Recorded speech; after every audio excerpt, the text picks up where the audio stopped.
Hey folks, David Stewart here. Let's go ahead and get this started. I got a fan blowing around, so I'm going to turn that down just one tick real quick. And then we'll get started. We're going to talk a little bit about being apolitical, which means being not political, being free of politics. I put that little T in there. It's not actually trademarked. I don't own the trademark to that at all. But what I'm really referring to here is there's a section of culture, especially when it comes to like gamer culture, when it comes to a lot of these YouTube pundits that talk about various things in media. Things with Star Wars, things with The Last of Us 2, or whatever it's going to be, whatever the current hot topic is, that want, or they profess to either be apolitical in their views or to want apolitical games, want apolitical media. And either of these approaches are really just selling a false goal. Now, this is a little bit of a response to what you get with the left when they say like everything is political.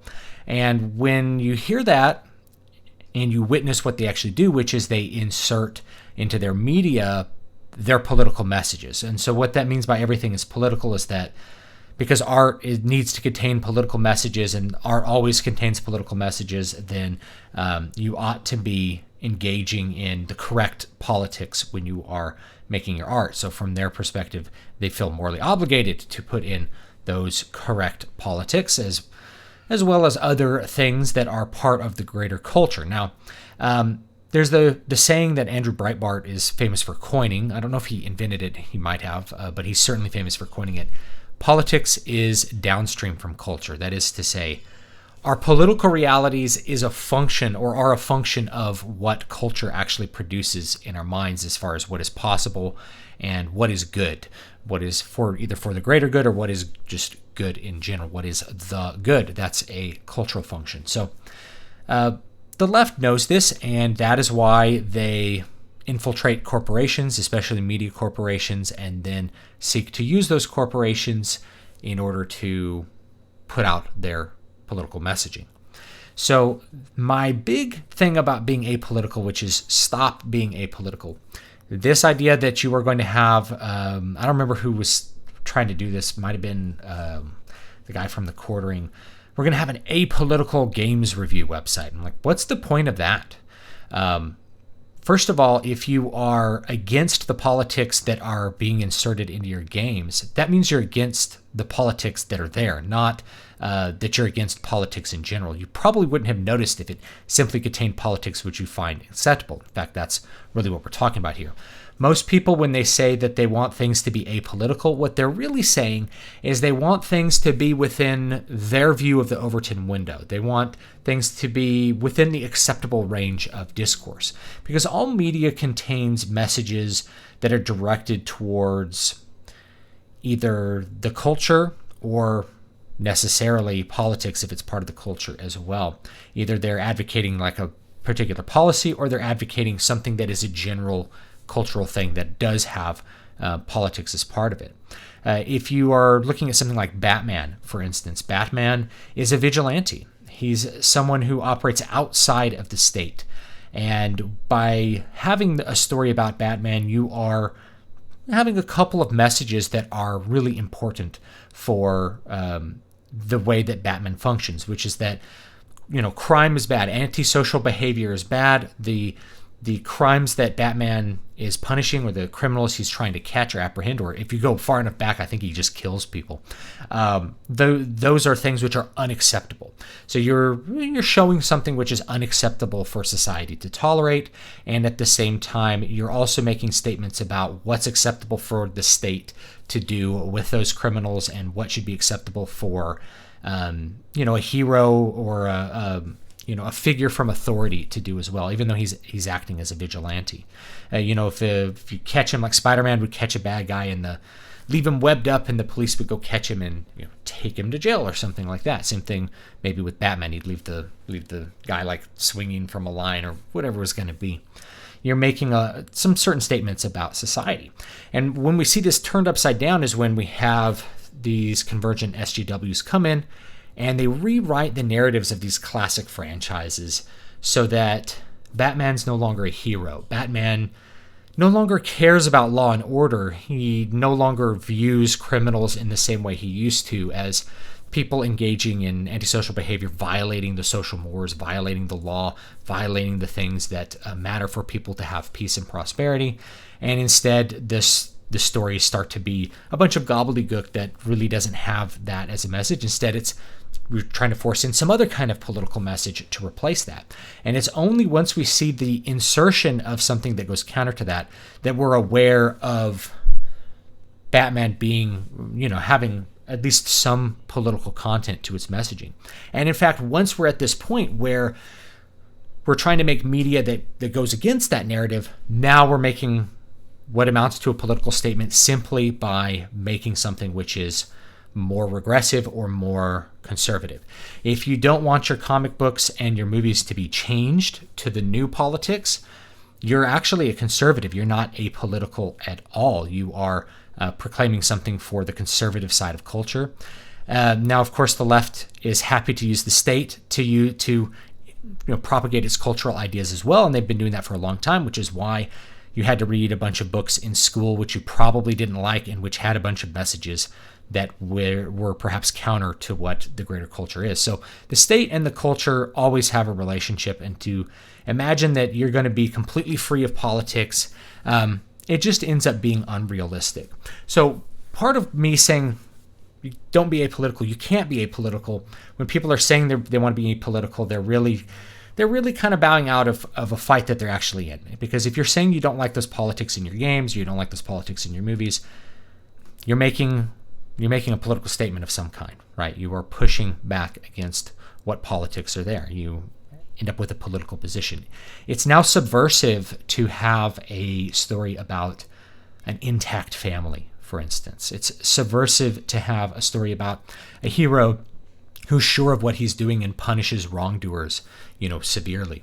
That's what I'm talking about when I talk about being apolitical. So there's a couple of different responses here. So first one is, you don't have to give money to people who hate you. This is, Brian Niemeyer, who I've had on the show, wrote this book, and you can go pick it up and read it. I think it's pretty cheap on Amazon, and it's good. It directs you towards that. Don't give money to people who hate you. Instead, you can find other things, new things that you love and you admire and you enjoy.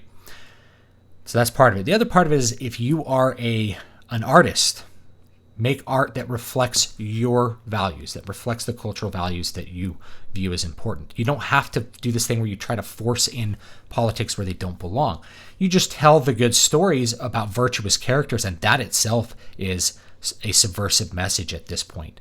And that's something that you need to be aware of. As soon as you step into this arena and say, I don't want those politics in my games, guess what? You're now part of it, and you are a target. And I think a lot of people go for this apolitical thing because they want to avoid being a target for the left. But guess what? You're going to be a target anyway.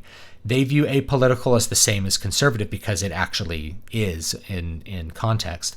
And so they're going to attack you over it. So you can't really be apolitical. You shouldn't really be apolitical. And everybody is political in some level. Even if you choose not to vote, you're basically at least saying to yourself that the current politics do not represent you politically, that you don't have political representation, which isn't apolitical.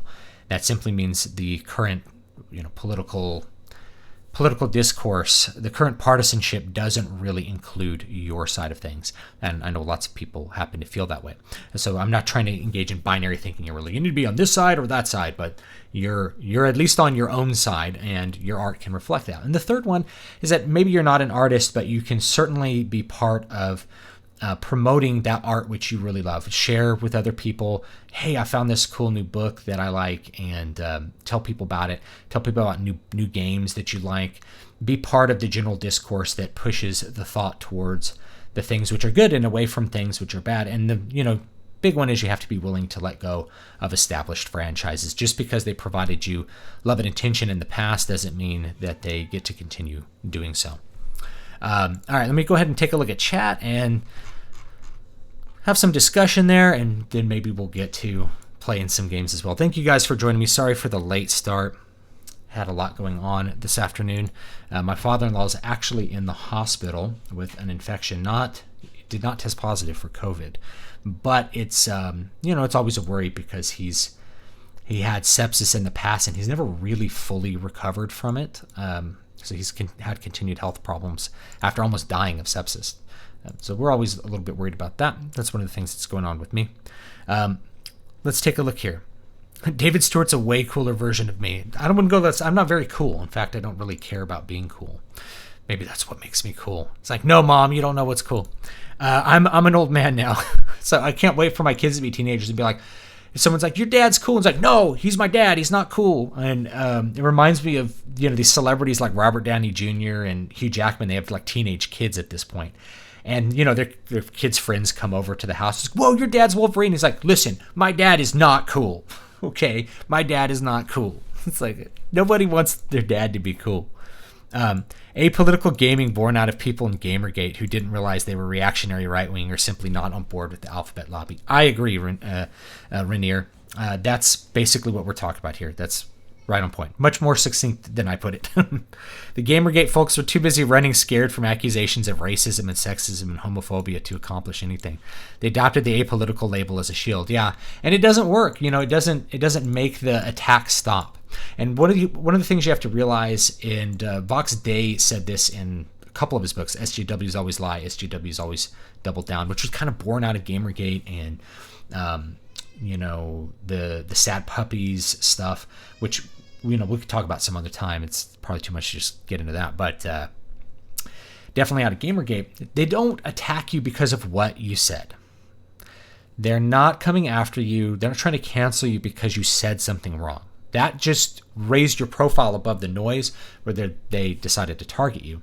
But it has more to do with who you are and what you represent. You're a straight white male that's getting attention or is having success. You must be eliminated from the pool or the discourse. I realize that my map is covering my Our Lady of Perpetual Help. I'm sorry about that, guys. My wife uses this office during the day for clinical practice right now, and so she's like, I'm afraid people will be offended by that icon. I'm like, if they're offended, they need to convert. But that's just me, because you're dealing with state funding of things. You're always walking on eggshells when it comes to religion. Which reminds me, just as another aside, right? Prayer in schools is not an issue if everybody going to the school is the same faith, right? If everybody's the same. It's only when you start having lots of little dissidents, little individuals that object to everything that everybody else is doing, that you start to have things like religion completely removed from school. I don't think you could truly be apolitical, but when you are having a lecture shoved down your throat, it's yucky and there's a difference. Totally true. And one of the big points I want to make is that you don't have to lecture people. You don't have to write Atlas Shrugged. Okay. In fact, I haven't read it in so long. Atlas Shrugged as a book is not really a very good book. It's not a bad story at all, but it's full of these long monologues that are much more about exposing the philosophy of Ayn Rand than it is about actually telling a story. So you don't have to do Atlas Shrugged. I'm not saying anybody has to do that. I'm simply saying you make the art with your values in mind and don't try to make your art fit the values that you imagine are going to be acceptable. Just as an example, I don't think I have the book in front of me. Maybe I do. Yes, I do. Water of Awakening. Okay, so this book. This is a great book. A lot of people like this. It's an adventure fantasy novel. This is the cover looks a little bit different when you see it. This is like a pre-release version. But anyway, so the Water of Awakening has a female protagonist. Now, there's people who've been upset that I wrote a book with a female protagonist. Now, I didn't write a book with a female protagonist because I was like, that's what people want. I just imagined the story with her. But at the same time, this is a woman who's married and is like trying to do something to save her husband, cares about having children. There's so many things in this book that represent normal female, like a normal female perspective that would just be hated by the left. And I'm aware of it. The fact that she's weak and unable to fight male opponents, at least early on, until she basically acquires magic, right? It's like you need magic to be able to overpower men, and that's kind of where it goes. That's just a normal acknowledgement of reality to me, but it's something that you could get in trouble for. So what do people tend to do? You get something like Malazan, Book of the Fallen, where just like men and women are physically equal in their fantasy world, and that's one way you can go. But I'm just saying, make it reflect your values. Don't try to make things fit the values that you imagine other people want them to have, thinking it's going to make you avoid criticism in your art. Because chances are you're still going to get dogpiled if you get your head above the noise, not because of what you said, but because of who you are. You can never really be pure enough in the social justice hierarchy. Once all the men are gone, women, you're next, white women, and then you're going to get on down the line through the progressive stack to the totally privileged parts of the classes here. But I agree, Raging Goblin, it's totally different to be lectured on either side. And that's one of the things, like, even when I agree with the lecture, I'm like, we don't need this monologue in the story, guys. Just tell a story and let the values be in the story. Hey, David, what's the trademark? There's TM, that's just a joke, right? Trademark means that if you want to get into intellectual property stuff, and this stuff is going to come up, we're going to have more podcasts on IP law because of people like Mickey Mouse is finally going to be in the public domain. And I'm like, well, I don't think so. I think once Mickey Mouse goes in the public domain, what that means is his cartoons will go into the public domain. But Mickey Mouse as a character, like that mouse symbol, that's a trademark. That is completely associated with the Walt Disney Company and cannot be divorced from it. So you are going to see legal action for people who try to use those mouse ears or try to use Mickey Mouse as part of their branding or anything like that. That's where trademark law is going to come in. Corporations are able to capture things like that as part of trademarks forever. Just like they'll say Wookiee is a registered trademark of Disney. Han Solo is a registered trademark. Trademarks are going to be the next battlefield, guys. It's going to be very interesting. Looking forward to things. Not just basic copyright stuff. Yeah, Mickey Mouse's cartoon will be in the public domain, meaning anybody can watch it for free or trade it around or modify it or do whatever they want with it. But Mickey Mouse as a symbol will be in the realm of trademark. It's going to be interesting.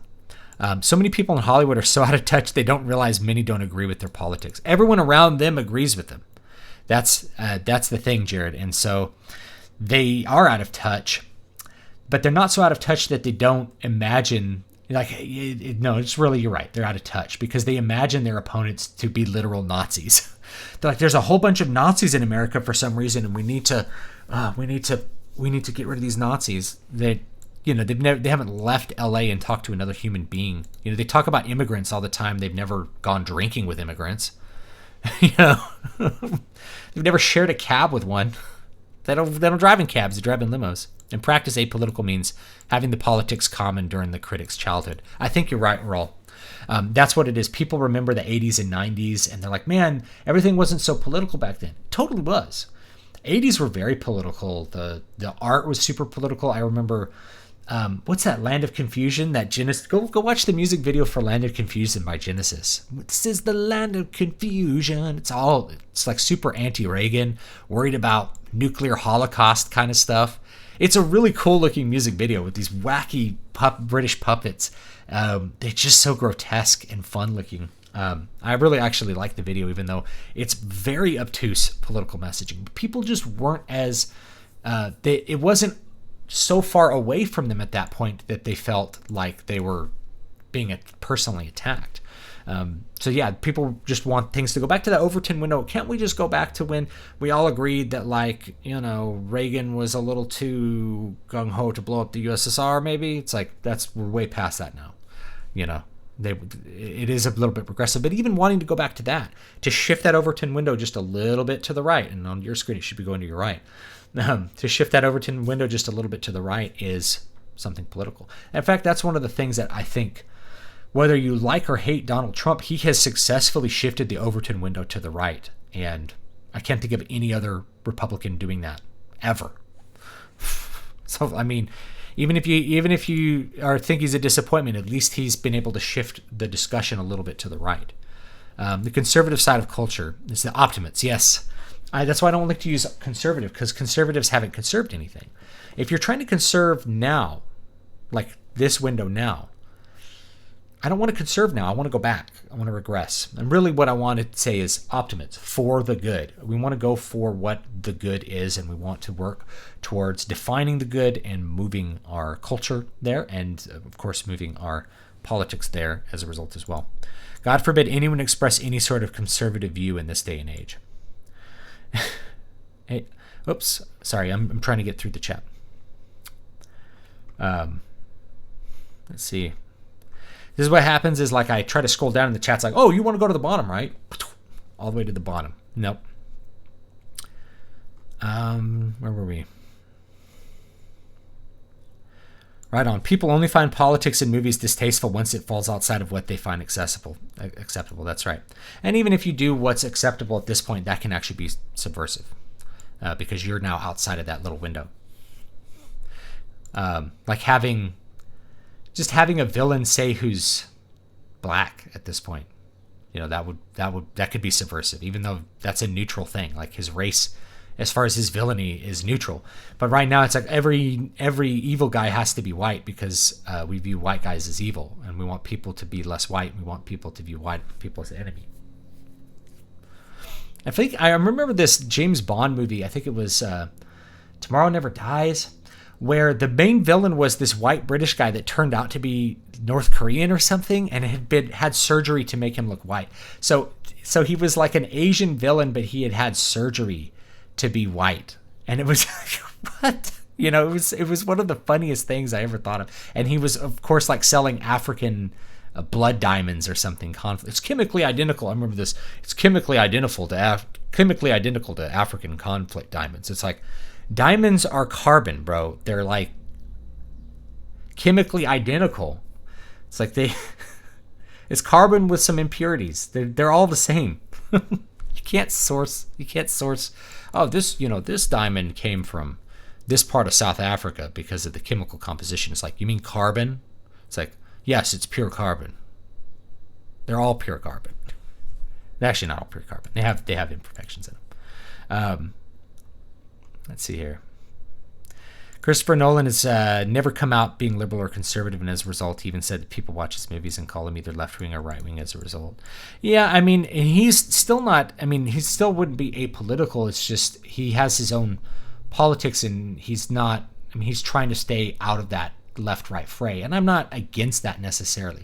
But if you're gonna be like that, you don't want to say like, I don't care about politics. I'm apolitical. I want to generate content that has no political content.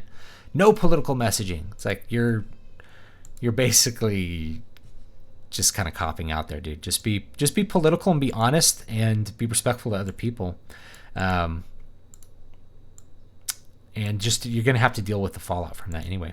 Hope your father-in-law gets better. Thank you. I think he'll be okay.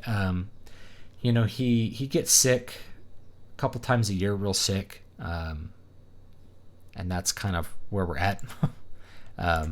Really hoping that he can have some better long-term improvement of his health. Totally unrelated, but would love your input. I recently bought a straight razor. Yes, what's the best way to sharpen this freaking thing? Not honing with the strop. Yeah, to get the edge. So the way that I found to do it is you need a really fine stone. So something like, what do I have? Like a white Arkansas stone. It's just like, it feels real smooth. I could go get one, but you need one, and it doesn't have to be huge. And you want to use a fairly thin oil, or you could just use spit, but I really recommend a pretty thin oil. Something that actually works, this is going to sound weird. Coconut oil actually works pretty good as a honing oil for this, but you got to get it a little bit warm because it gets real thin. You could even use a synthetic lubricant if you wanted to, but that's neither here nor there. But you get that on there, and you start by, because the way a razor's set up, it has that spine. Put the spine and the edge flat so that they're the same, and that's going to be the angle for the razor. And you do it like a knife, but of course at a steeper razor angle. And then what you can do is put it on a patch of lube and just kind of do it in some circles on both sides like this, and then you're going to get that feathered edge. And then after that, when you strop it, you're just flattening out that feathered edge. That's the way I found it to get really sharp, to like really get like these angles right here. And if you actually usually do this with a safety razor, because I'm like, gotta get going quick, like a single blade razor. But if you want that really sharp line, like I do it with my beard, or if you want, it's really good for detail work if you grow sideburns or something like that. So that's the way that I found to get it sharp, and maybe it'll work for you. I'm sure there's other ways that people have found to get those things just really sharp. I know some guys use wheels. I don't have a wheel, so I got to do it like some other way because I don't have access to that, but that works for me. And my, I use an Imperial brand carbon razor. I don't use, it's not stainless steel. There are good stainless steel ones that Imperial makes, so don't let stainless steel ever completely turn you off. But most of the ones you see that come in a kit, that stainless steel is not going to get quite as sharp as you want it to, and it's going to be a little bit brittle. It's going to lose its edge just a little bit more quickly than you want it to in some cases. But a good carbon steel one, you can strop it up multiple times before you ever need to sharpen it again. My dad was a bodybuilder, an author, and a musician, but he's not cool, guys. I'm not really a bodybuilder. I've done bodybuilding in the past I'm like way too fat right now to be a bodybuilder. I got all kinds of fat on my belly. Definitely need to have the summer diet. I found out my gym opened today. They gave me a call and they're like, we're opening Monday. And I'm like, I seem to remember some orders. This is a great time to talk about politics, right? Like Gavin Newsom's like, no, none of the businesses are allowed to open. And the gym's like, we're just going to open and do something about it. And I don't think they will. The local police certainly aren't going to do anything about it because they go to the gym. That's the gym they go to. So I have a lot of law enforcement that live around me, and they've been really wanting to get back and hit the gym. These are guys who like to work out a lot, So I don't know. I might go to the gym tonight. My wife is like, I don't know how I feel about that, especially with my father-in-law just like went in the hospital. It's like, oh man, it's like I don't want to pick up this bug and give it to my in-laws. He's like, maybe if I go to the gym, I'm not allowed to see other people or something. I don't know. My wife's a little bit more worried about things than I am. Some people were trying to Robert Downey Jr. because his character in Tropic Thunder over a decade ago. Oh yeah, that's a new thing. Yeah. So like Robert Downey Jr. had this character in Tropic Thunder where he went full blackface and like had plastic surgery to get like, Afro-American hair, and he had like Afro-American like goatee and stuff. And the joke was, this is a really stupid thing to do. That was the joke. It's like, you're not being a great actor by becoming black. But the character in the movie was like this great actor, this really well-known character actor. So it was a big joke. And so people were like, I can't believe you put on blackface. It's like the joke was that you shouldn't do this. Like that was the messaging behind that it was a really insensitive and stupid thing to do. I don't think people got that. And they did it in a funny way. And so whenever it's a joke, whenever you do something funny and have that message, people for some reason seem to be unable to perceive any kind of humor. And it's kind of a wonder to me that the guys from South Park have got away with things for as long as they have. It seems like they would have gotten taken down a long time ago, but they've managed to avoid getting canceled. It's actually because Robert Downey Jr. has single-handedly fought to rehabilitate Mel Gibson, who helped him through drugs. Tropic Thunder is just an avenue of attack. Well, there's a great point. It really doesn't have to do with the specific thing. It really has to do with who you are. And I don't hate Mel Gibson either. I like Mel Gibson. He's extremely talented. Joan of Arc was a great historical heroine, and people who act like women cannot be heroic have just allowed the enemy to define them. Reflexive reaction is just defensiveness. I agree. Whoa, $100 super chat. Thank you, Sheng Long. Enjoy your content since 2017 after TLJ fallout. I appreciate that. Enjoying your politic discussion. One, do you not make as many political videos because of cancel culture?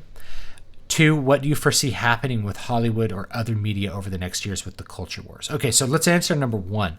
I don't do as many political videos because I don't consider my channel to be a political channel. Now, I'm not apolitical. I'm happy to discuss politics. I'm happy to wade into that and give my opinion on stuff and even suffer the slings and arrows of people who maybe I think are on my side, but it turns out they're not. It's mostly because I'm a technician, and that's what I tend to focus on when I analyze things. And that's really the content that I feel like is missing from the literary world, especially, is content that focuses on how it's technically constructed. What are the pieces and how were they executed and what's good about them and where did maybe they fall short? Those are the kinds of analyses that I feel like we need all of us as artists need in order to progress our art. And I love other people who take that same approach to analysis. And so when I do watch another analysis video on games or something, I really like it if they're able to actually look at things like that and not just talk about the themes or have a gut reaction to politics. It wasn't avoiding cancel culture. I knew that no matter what, cancel culture would come for me for this reason, is that if I'm against Force Awakens, I am an evil white Nazi. It doesn't matter what technical reasons I have there. I know it's coming. But I choose to focus on the technical reasons because I feel like that's what's lacking. And really, that's what I prefer to focus on. As an artist, I like to focus on the craft of what I'm doing, and I like to help share that with other people. I love to give information for, say, how to publish books, how to write books, how to get the thing in your idea into like a product you can hold in your hands and be proud of and maybe sell and make a couple dollars at. I want to help people do that. And so that's my primary goal. Politics is part of that because it's unavoidable. Everything's political at this point. But it's not my focus. I'm not Stefan Molyneux, whose main goal really is political, to have those political discussions. And I'm not some of these other pundits who that's their main thing is politics. I really like to talk about politics as it intersects those things that I'm really focused on because they need to be talked about. If I just avoided all political discussion, how could I actually talk about why, say, The Last of Us 2 leaks are significant to fans of the series? I have to be willing to touch that political level for sure.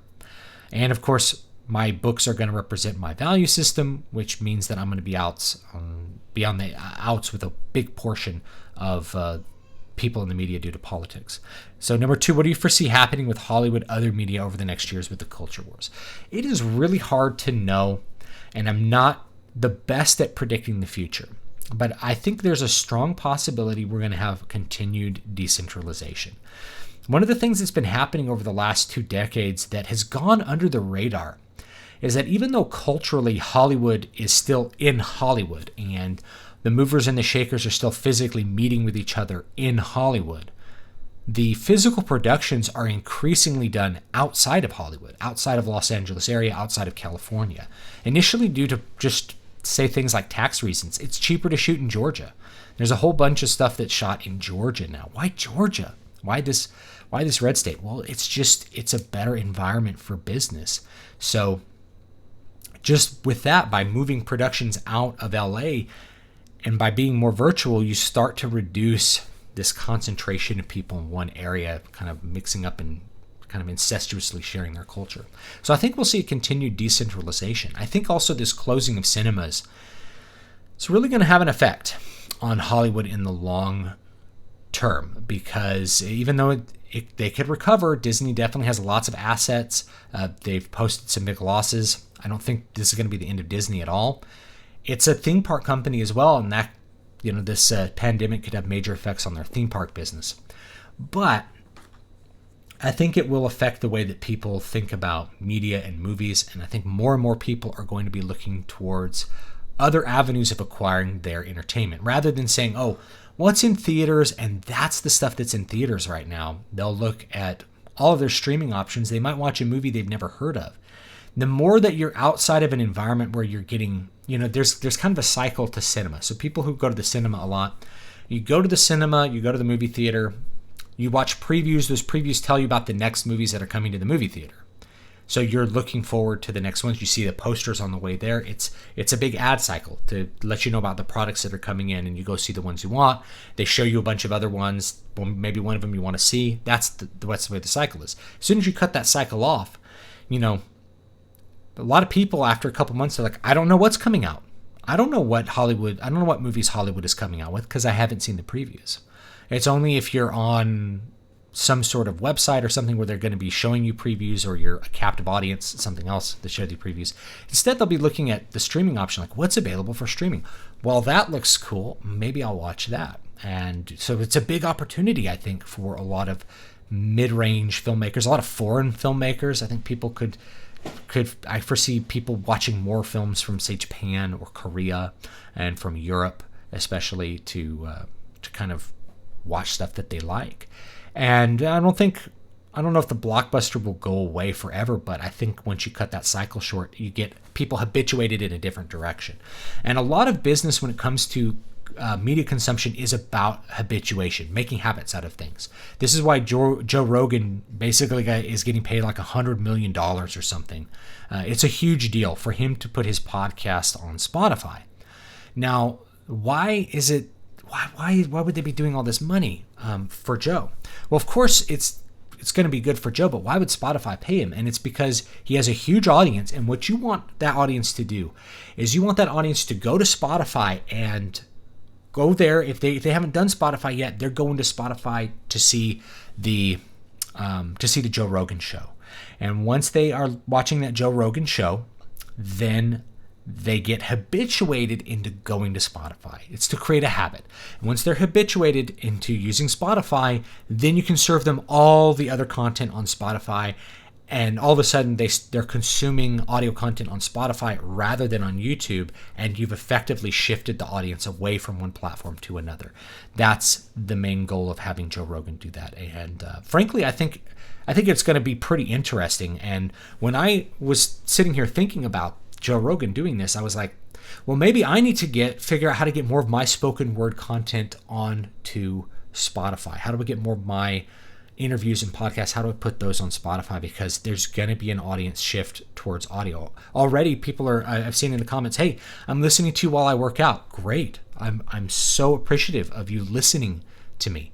Maybe in the future, you can listen to me on Spotify or some other platform where you don't have to worry about the visuals of my hair.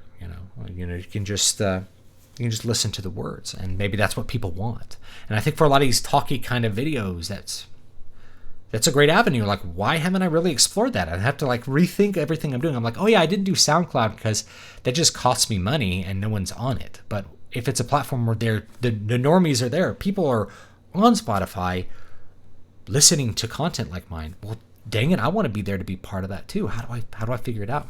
So I think it could actually very successfully bring a lot of people into Spotify and habituate them into listening to content on Spotify instead of YouTube. It's actually a pretty interesting deal, and I don't know if Spotify will make a lot of money on it, but it has the potential to habituate the users in a completely different direction, and that is really cool. I love disruptions to the status quo because it creates opportunity for the little guy. It creates huge opportunities for all kinds of people who are agile and ready to jump in there and try out new things, and it makes better options for consumers too. It's just better for everyone. So that's the main thing I see is decentralization with the culture wars. And so once decentralization happens, it's easier to get those dissenting voices in to speak amongst what you're used to. And so if consumers are able to really express their preferences towards things that are on one side of the culture war, then the money starts to shift over there too. Now the thing with Netflix though is that because it's all a joint product, right? There's no a movie like Bright is not produced with a separate income potential to everything else on Netflix. It's all one big thing. It's all a joint product. Netflix still has the potential to have all kinds of things which are on the other side of culture war, but if no one watches them, all they're doing is giving money to people. They're giving money to people who hate you, but they're not getting the message out if they're not able to really get people to watch it. If there's so many other options, all of a sudden, I remember this one that was I think it was called Dear White People, and people were very up in arms about it on Netflix, but it wasn't a popular show. So it's like they spent a lot of money on something people weren't watching. I guess that's Netflix prerogative, but as the options increase, you're going to have that more, I think, to a certain degree. Once people can kind of be like, I'm not watching that show. they'll just choose not to. They'll watch something else. So that's something that I think will happen. I think we'll get a shift. I think we're already getting a shift to the right. One of the things I've been seeing is like Google internal memos about not mentioning diversity, basically stuff that's signaling towards the right. I think Google thinks Donald Trump's going to win the election, and they're pretty sure of it. They went full Monty. They went everything, nakedly for Hillary Clinton in 2016, and it didn't work out for them. Google's played the political game a long time. The way that they've avoided, say, antitrust is that they have been on the political side that wins, and they've contributed the right people and avoided antitrust problems. Ooh, it's been a worrisome 4 years if there's a lot of people that they don't like and that they actively supported their opponents. So I've seen some signaling coming out that by them trying to dial back that internal leftist culture, they're basically signaling that Donald Trump is going to win. They think he's going to win, and they're really trying to hedge that bet. So it's going to be very interesting. I can't say where it's going to go, but I think we're going to see that Overton window shift to the right a little bit again. And as people have more options, it's going to come from the big stuff. I think if we can get more movie options, that's a big one. More books are just such a saturated market. It's hard to cut through the noise. Books already have shifted in a big way, but it's going to be the big media that everybody watches that have great common experiences. Once you have a breakout hit that's really subversive compared to what's out there now, then people are going to start paying attention, I think, a little bit more. And not that they aren't already. There's already been things like they canceled Tim Allen's show a couple years back, basically for political reasons, and people were very aware of that. So thank you for the super chat, Shang. I really do appreciate it. I think I missed a couple other super chats, so let me grab those first, and then we'll continue on. From Larry Bernard, thank you for the $5. I really appreciate it, Larry. Do you think we are going to have an influx of positive and affirmational cultural trends as a response to the current crisis? I don't know. So this is, I think, if we're looking at history, though, I think that would probably be what I would bet on. Because we've gotten that basically every time that we've had various kinds of economic downturns or serious events, the media production has shifted towards things which are more affirmational, I guess is what I think that's probably a good word. Things which are more positive. So in the Great Depression, of course, people watched lots of movies, and the movies tended to be pretty positive. They didn't make a bunch of movies in the Great Depression about how miserable life was. Rather, those kind of nihilistic movies tend to be made in the best of times, as weird as that is. And I'm not quite sure why that is, except I think people like more messaging that's, they find it more interesting to have depressing stories when they're and they're really well off. And then when things get a little bit harder, they like things which are more uplifting.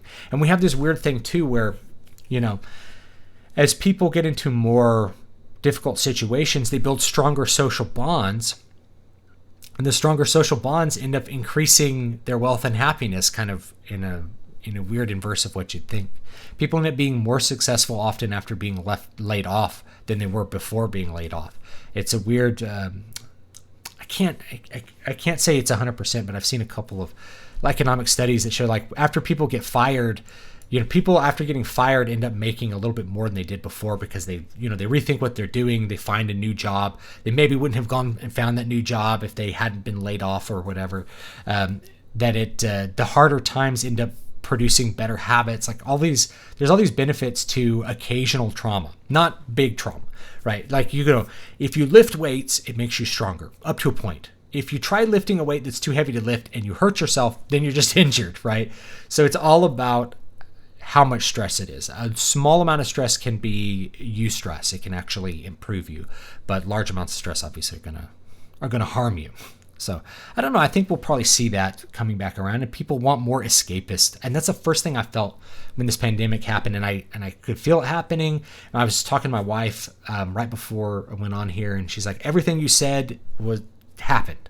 Everything you said was going to happen happened." I'm like, "Yes," but I still feel the need for escapism. Like I look at the reality and I accept it, but it's like, man, I really just want to sit around and play Final Fantasy right now. I want to read some books. play some Oblivion or something. I really just want to have those escapes. Those escapes are really fun, and we should be okay seeking those out. It's okay to want escapes. The idea that escapes are bad, or like, if you're engaging in escape, you're weak or something. No, that's nonsense. We all want some sort of relief or release from stress. You don't lift weights constantly. You lift weights and then you rest, and that's how you grow. Okay, you go to the gym, you do the deadlifts. You go home and you rest, and your legs get sore and you rest, and that's how you get stronger and you get bigger muscles. You don't go, I'm so sore, better go do more deadlifts. No, you gotta take it easy after leg day, guys. And actually, I go a little bit against that now. The last workout cycle I was doing, like back before all this stuff happened, was like every body part every day, but just like lower volume. So I did arms every single day, and I added like a half inch onto my arms. And I don't think it was fat, because my weight went down during that cycle. I've gained some weight back, of course, because I haven't been able to go to the gym. So I'm like 10 pounds heavier, I think, at this point. I think I'm starting to push 220, which is a little heavy for me. I have to get back down to about 200. Drop about 20 pounds. I think I could drop about 20 pounds by the end of the summer. I just have to revive Riders of the Dawn on Spotify. That's actually a good idea, Rainier. If I could get Matt to do it. Matt, he's just harder to track down at this point. I actually can't go back up to the top of the chat, so I missed a bunch of chat. It's fine. We'll deal with it for whatever reason. Given how much plastic surgery there is in South Korea to give people European features like double eyelids, maybe that Bond movie was prescient. Oh, I've seen this. I thought I saw it in Japan, where people were having, because you get what's it called, an epicanthal fold. You get a little bit of extra fold on your eyelids, usually with people who are in Asian countries. That's a feature. So they've been having surgery to open that up so your eyes look more Caucasian. They're kind of just more open, And my eyes are not super huge. I have like a lot of. I'm trying to think what someone called it. He's like, man, you have the eyes of a cowboy, which is just like squinting from the sun all the time, But yeah, I've been seeing that, which is a little bit odd. I've also been seeing in Japan, like they've been having dental stuff to give them. Girls have been having stuff to give their teeth like slightly crooked snaggletooth appearance, because like they think guys think that's cute. Maybe they do. Like weird trends out there. Of course, we're in the U.S. and there's people who do really weird body mod things. They like tattoo their eyeballs and get tongue piercings. Think about someone outside the culture is like, why would you pierce your tongue? What a weird thing. And we're like, that's for like other reasons. It's like, I got my nose pierced. Or get the septum piercing so you look like a bull. It's like weird. It's kind of weird if you're outside of it, but there's just trends for that. Or there's really extreme body mod trends like bisecting your doodad. That's a thing. Oh, another $50 from Shenglong. Thank you. Why do you think many media outlets cancel so many conservative shows like Tim Allen one you mentioned? 90% of Twitter doesn't care or say anything. The 10% are screaming in rage. Some companies think that that is reality since that's all they hear. I think that's accurate to an extent. It's kind of minority rule, which is the minority which is the least tolerant ends up being the successful one. Nassim Nicholas Taleb talks about this in his book. Which one is it? I think it's Skin in the Game. It might be that. It might actually be Anti-Fragile. I think it's one of his newer ones. So the minority rule thing. And that's that if you have a really intolerant minority, you'll basically do what that really intolerant minority wants. And the reason has to do with optionality. So I think the example he uses, and this is a good one, is like kosher food, for instance, like kosher hot dogs. I might use like kosher lemonade. Anyway, you can pick up packages, I don't have any in front of me, and you flip them over and you see a little thing there that says it's kosher. And you're like, why is this food item kosher? And the reason is people who are keeping kosher, Jews who are keeping kosher, of course, they must eat kosher food. But everybody else can also eat kosher food, even if they have the option not to. So if you're going to make a food, you can make it kosher, and then everyone will eat it. Everyone will eat kosher food. In fact, I think, all kosher food is also halal. It's also proper food if you're Muslim. So if you make a food kosher, it's now good You can make kosher and halal the same food. Now, Jews can eat it, Muslims can eat it, atheists can eat it, Christians, everybody can eat it, unless they're a vegan or something. And so it's maybe the same thing with like baking cookies. You're like, okay, well, vegans won't eat this if I put butter in it. So let's just take the butter out of the cookie recipe. And it's like, now it's vegan. Now everybody will eat it as long as it's good, There's limits to that, but the intolerant minority, the people who are like, I will not eat things that are not kosher, that are not halal, ends up determining how food is made for everybody. But we see the same thing in culture, which is that we have a very intolerant minority. And if you're making let's say you're a corporation, you're making a product, and you're like, well, if we appease this very vocal minority, if we make it what they want, and everybody else still buys the product, why not? We avoid the PR problems of making a product that this vocal minority doesn't like. We sell the product to that vocal minority, and everybody else buys it as well. So if the optionality is towards everyone versus, by appeasing the vocal minority, you can still capture more people, then you're going to do it. I think it's just an optionality thing. Now, I think Tim Allen got his show back on a different network because people were so upset about that. But I think the network might have looked at it as like, we're not making a ton of money on it. We're suffering PR losses because of it. The show's a loss. And they just, hard for anyone to fight for its existence when it's like, we don't really like his politics inside this company. People outside it might like the politics. They might like the show, but we're not making a ton of money on it because Tim Allen gets paid a lot of money. He's very, Tim Allen definitely knows his worth as far as his presence on a show, and he gets paid well for it. So I think that's kind of it. So you do get this minority rule. That 10% who are screeching, they're the ones that are present, and the minority, which is silent, you only really notice that they're upset when the money goes down, which is why it's very important to not buy things from people who hate you, to buy things from people who like you. So I think that's what it is, Shane. I think it really has to do with optionality from a corporate perspective. Now, that there are people within the corporation who are going to think the same way as that 10% of Twitter. And so any opportunity they have to do what they think is a morally justified action in, say, canceling Tim Allen's show, they are going to go ahead and do that because they have a moral impetus to do it. But if we're looking from the business side, I think it's optionality. And from the political side, I think they don't even care about the 10%. They care about what whoever's in charge thinks is right. They have a moral reason to do it. Anyway, hopefully that answers your question. I appreciate the super chat.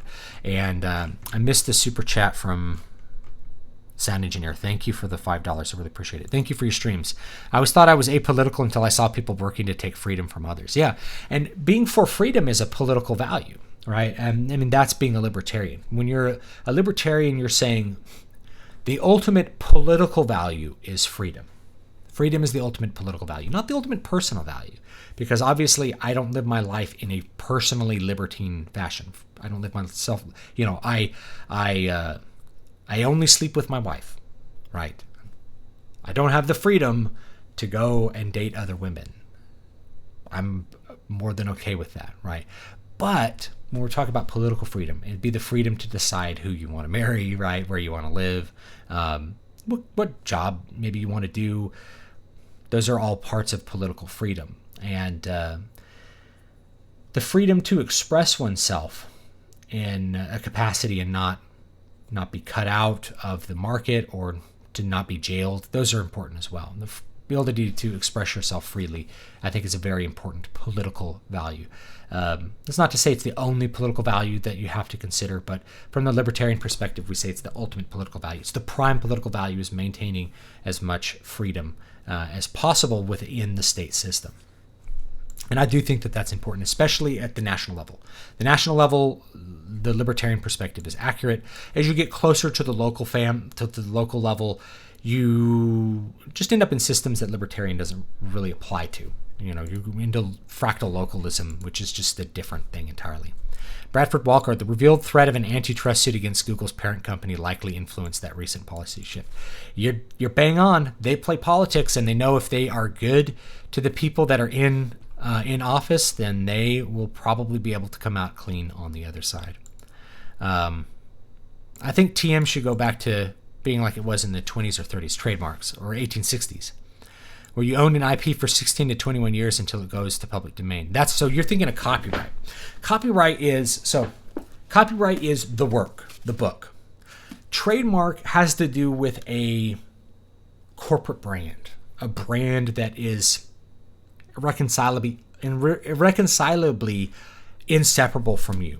That includes your name. So if somebody were to publish a book under the name David V. Stewart as if they are me, that's dishonest, and that would be kind of a trademark violation. But think about McDonald's. Like, you can't open your own McDonald's store. McDonald's with the golden arches, that will never be in the public domain because that's part of a corporate brand. It's a trademark.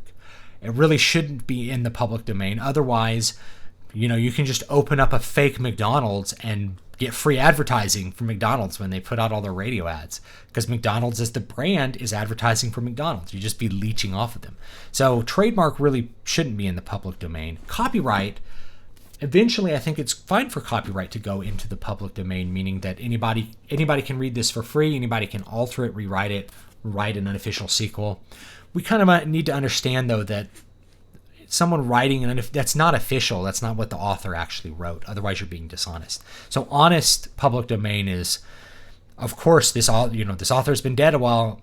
We can transmit his stuff. I don't know if like 20 to 16 to 21 years is quite long enough. I'd probably say the life of the author is good, and then after that, maybe after a certain amount of time, I don't know how long it really needs to be. It will automatically go into the public domain. The question is whether I think my children should inherit my intellectual property. I don't know. I haven't decided yet, but I think it's okay for public domain to be a thing, and eventually things really should enter the public domain, just so that people have the freedom to transmit them, and especially if they're important for culture, people no longer have to be constantly ponying up cash in order to get something. So trademark, ooh, my wife's going to be upset about that. Work paper with a little water circle on it. I'm a bad boy. All right. Let's see here. I bought your book, Keys to Prolific Creativity. Thank you.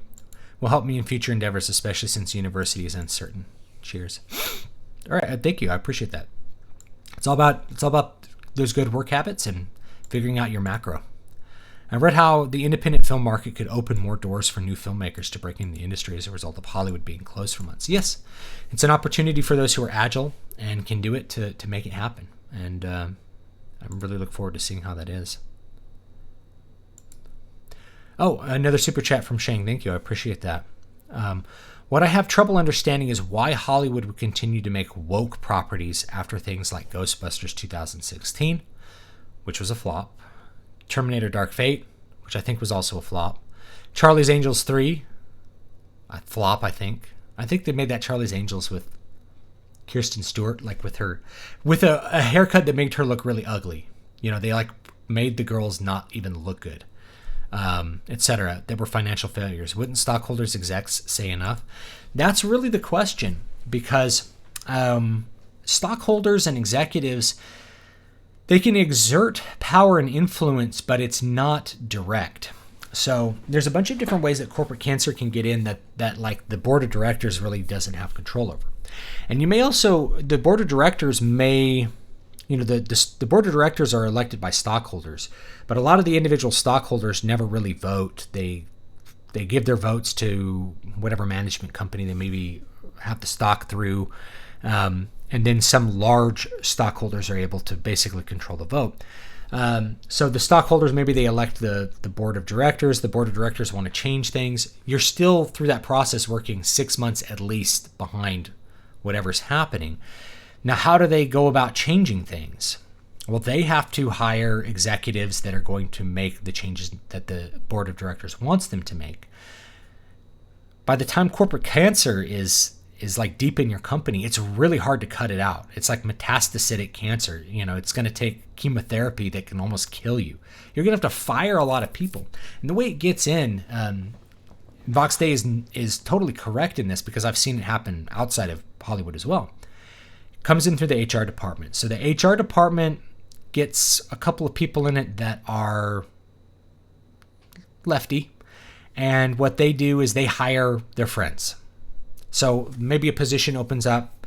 Instead of having an actual hiring process where they find the best candidate, they hire someone who thinks like them. Or as part of their interview process, they ask them questions about diversity and inclusion, which gets their political beliefs out of it. And then they just get rid of everybody that doesn't have the right political beliefs. And they hire the people who want political beliefs. And you can see this with HR trying to have greater and greater control over the hiring decisions of a given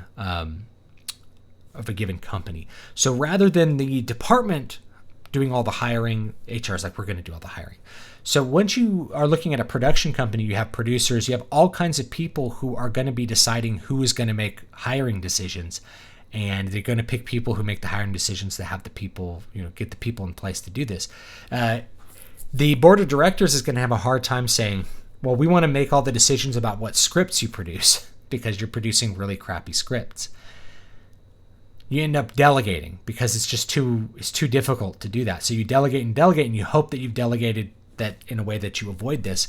But by the time somebody greenlights a production like Ghostbusters 2016, it's like, we're going to make Ghostbusters, but it's going to be like, it's going to be gender bent Ghostbusters, and it's going to be fun. And somebody's like, okay, we'll do it. And then,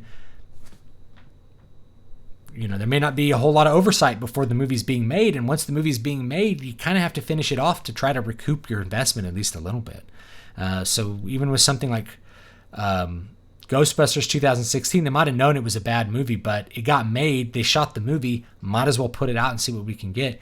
And they even put it out for free to everyone on anyone who owned a certain kind of account, like an ultraviolet account. They just gave it away because they're like, it's worthless, but we can at least entice people onto the platform by saying, we'll give you a free movie, so they're trying to recover some value out of it.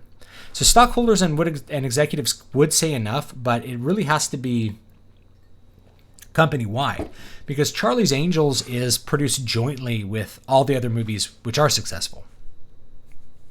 So if the stockholders and executives are seeing general profits, then it's not going to affect that much. Once there's a lot of movies being made and like they're not making any money because of this, that's when things start to step in, but it may be too late.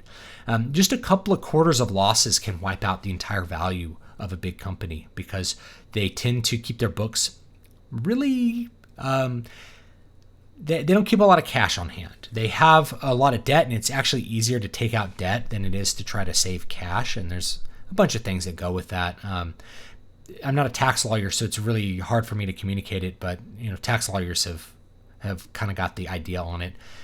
It's better and easier to just take out a loan because you have such assets and just use the loan to operate with than to try to hold cash. Instead, you use the cashes and you invest with the cash. You buy equipment, you buy other companies, you buy things with the cash, and then use that asset to get more debt to operate with. Well, you get a little downturn in the market, and all of a sudden it's harder to take out more debt to operate with because we were taking a lot of debt on these assets. Luckily for Disney, I think they have a lot of assets, so they can probably take out enough debt to weather the storm. I don't think Disney's going to go away, but they may change their operating procedure. They may shift a little bit back towards the traditional because they recognize that those things maybe do better with their core demographics, and that's just might be what happens. I don't know. So I think eventually they do, but I think it's a delayed process. And because there's so many people, it's really hard to hire people who don't have those beliefs and still have the oversight. So you might hire someone that you think is pretty balanced, and they still put that messaging in the movie. Maybe it's just a little bit less than if they hired someone who did something like Terminator Dark Fate, where they just killed John Connor at the beginning of the movie. People are like, spoilers! I'm like, I think it happens in like the first 5 minutes. So sorry. Do you think cableification will occur for streaming services? Like paying for a package that includes several streaming services? I do. What's the takeaway says that? I think that's on the horizon, because things like CBS All Access, I think these individual networks want, they really want to control what their IPs are doing, what their shows are doing. So I would see more bundles in the future. If you were to do a Blazing Saddles today with blackface, you'd be lynched by the pan-Afro communities and black nationalists. I think so. I think it's become less acceptable. I think that's probably true. What do you think about the idea that all media is propaganda regardless of the creator's intent? Since everything, no matter how minor, influenced by what they see. Well, I don't agree with that.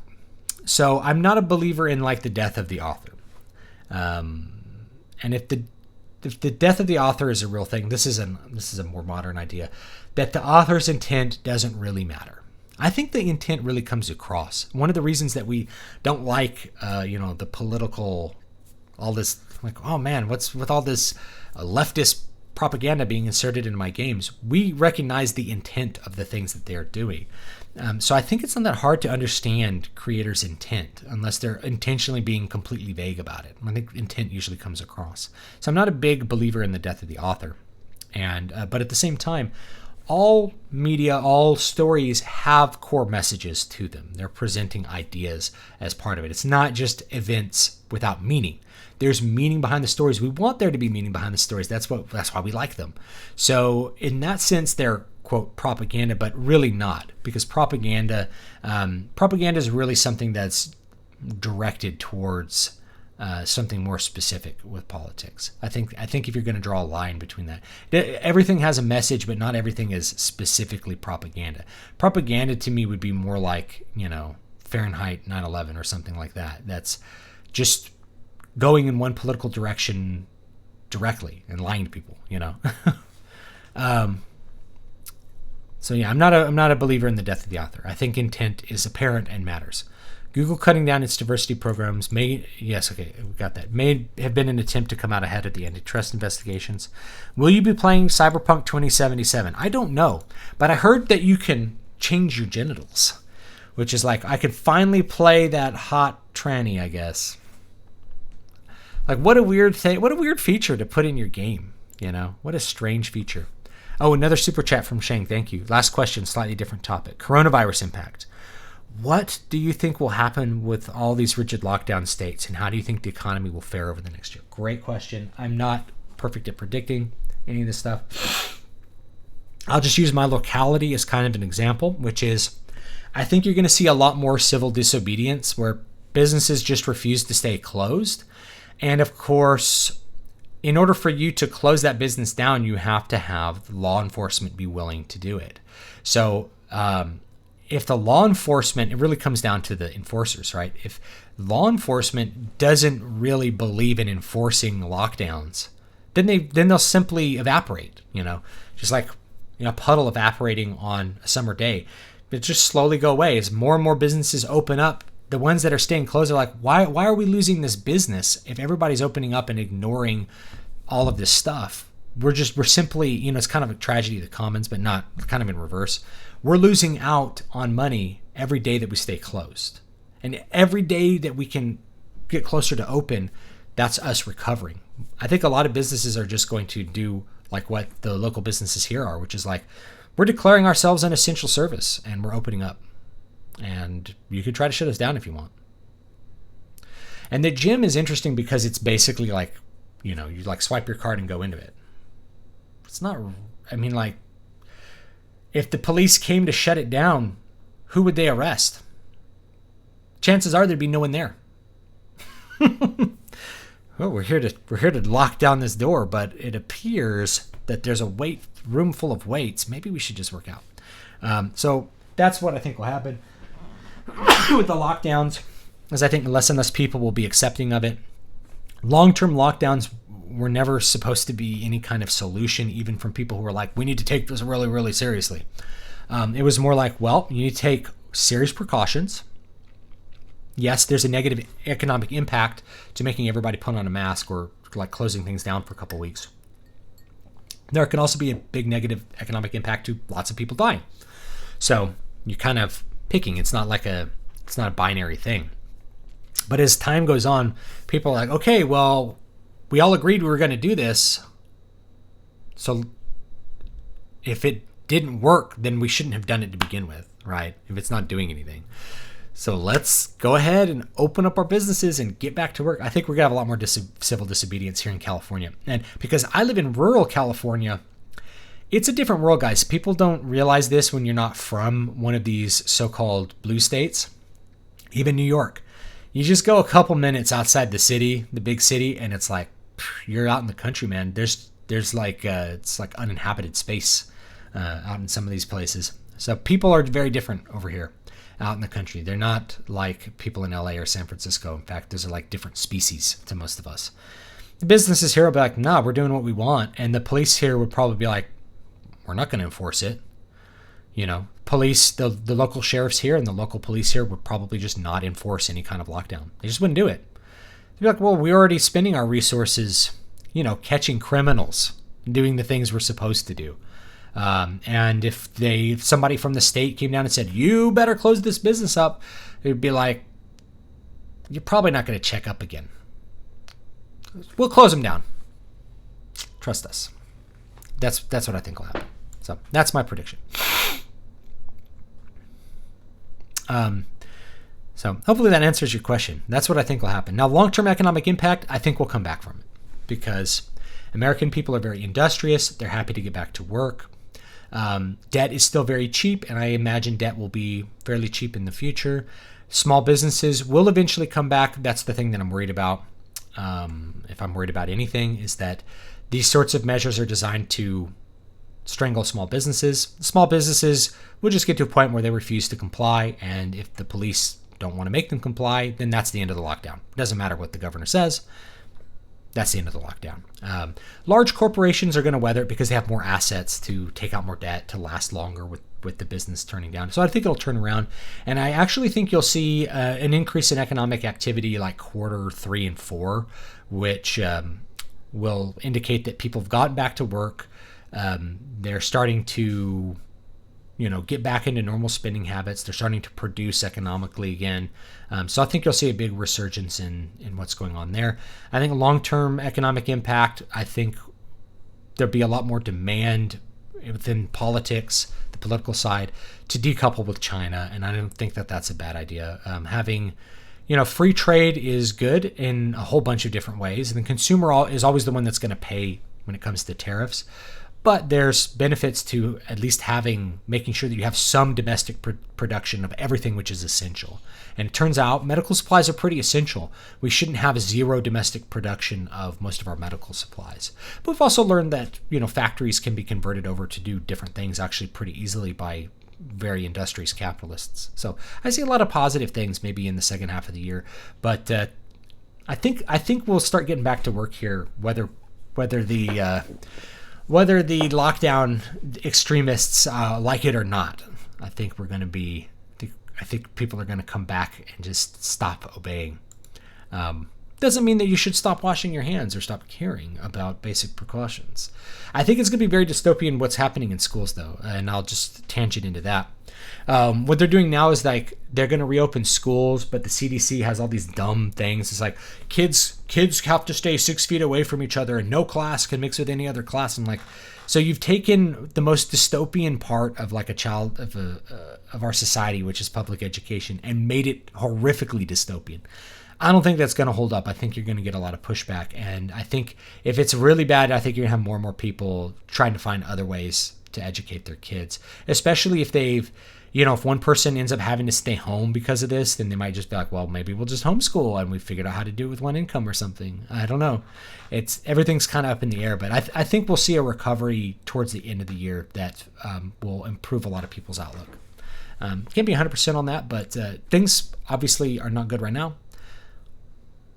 The question is, well, will they get worse or better? And I think as long as we're at the break point and people start disobeying, things will just start to get better, and we'll be in a lot better mood about 6 months from now. I was just thinking the other day, you know, I'm so glad that I don't live in Las Vegas anymore. I lived in Las Vegas for 2 years, a little over 2 years, like 2 years and a couple months. And I'd be so screwed right now. I'd be so screwed right now if I lived in Las Vegas, because I was self-employed. So that means I can't really collect unemployment. You know, I was a performer, nowhere to perform. I taught lessons. All of those things would have been shut down. There would have been zero work for me in Las Vegas. I would have had to leave the town. I would have had to like move back in with my mom. You know, if this happened back in my early 30s, I'd have to like go move into my mom's house. I actually did move back in with my mom for like 2 months after I left Las Vegas, because I didn't have anywhere to live in LA. So I'm like, I moved my stuff there and then moved down to LA.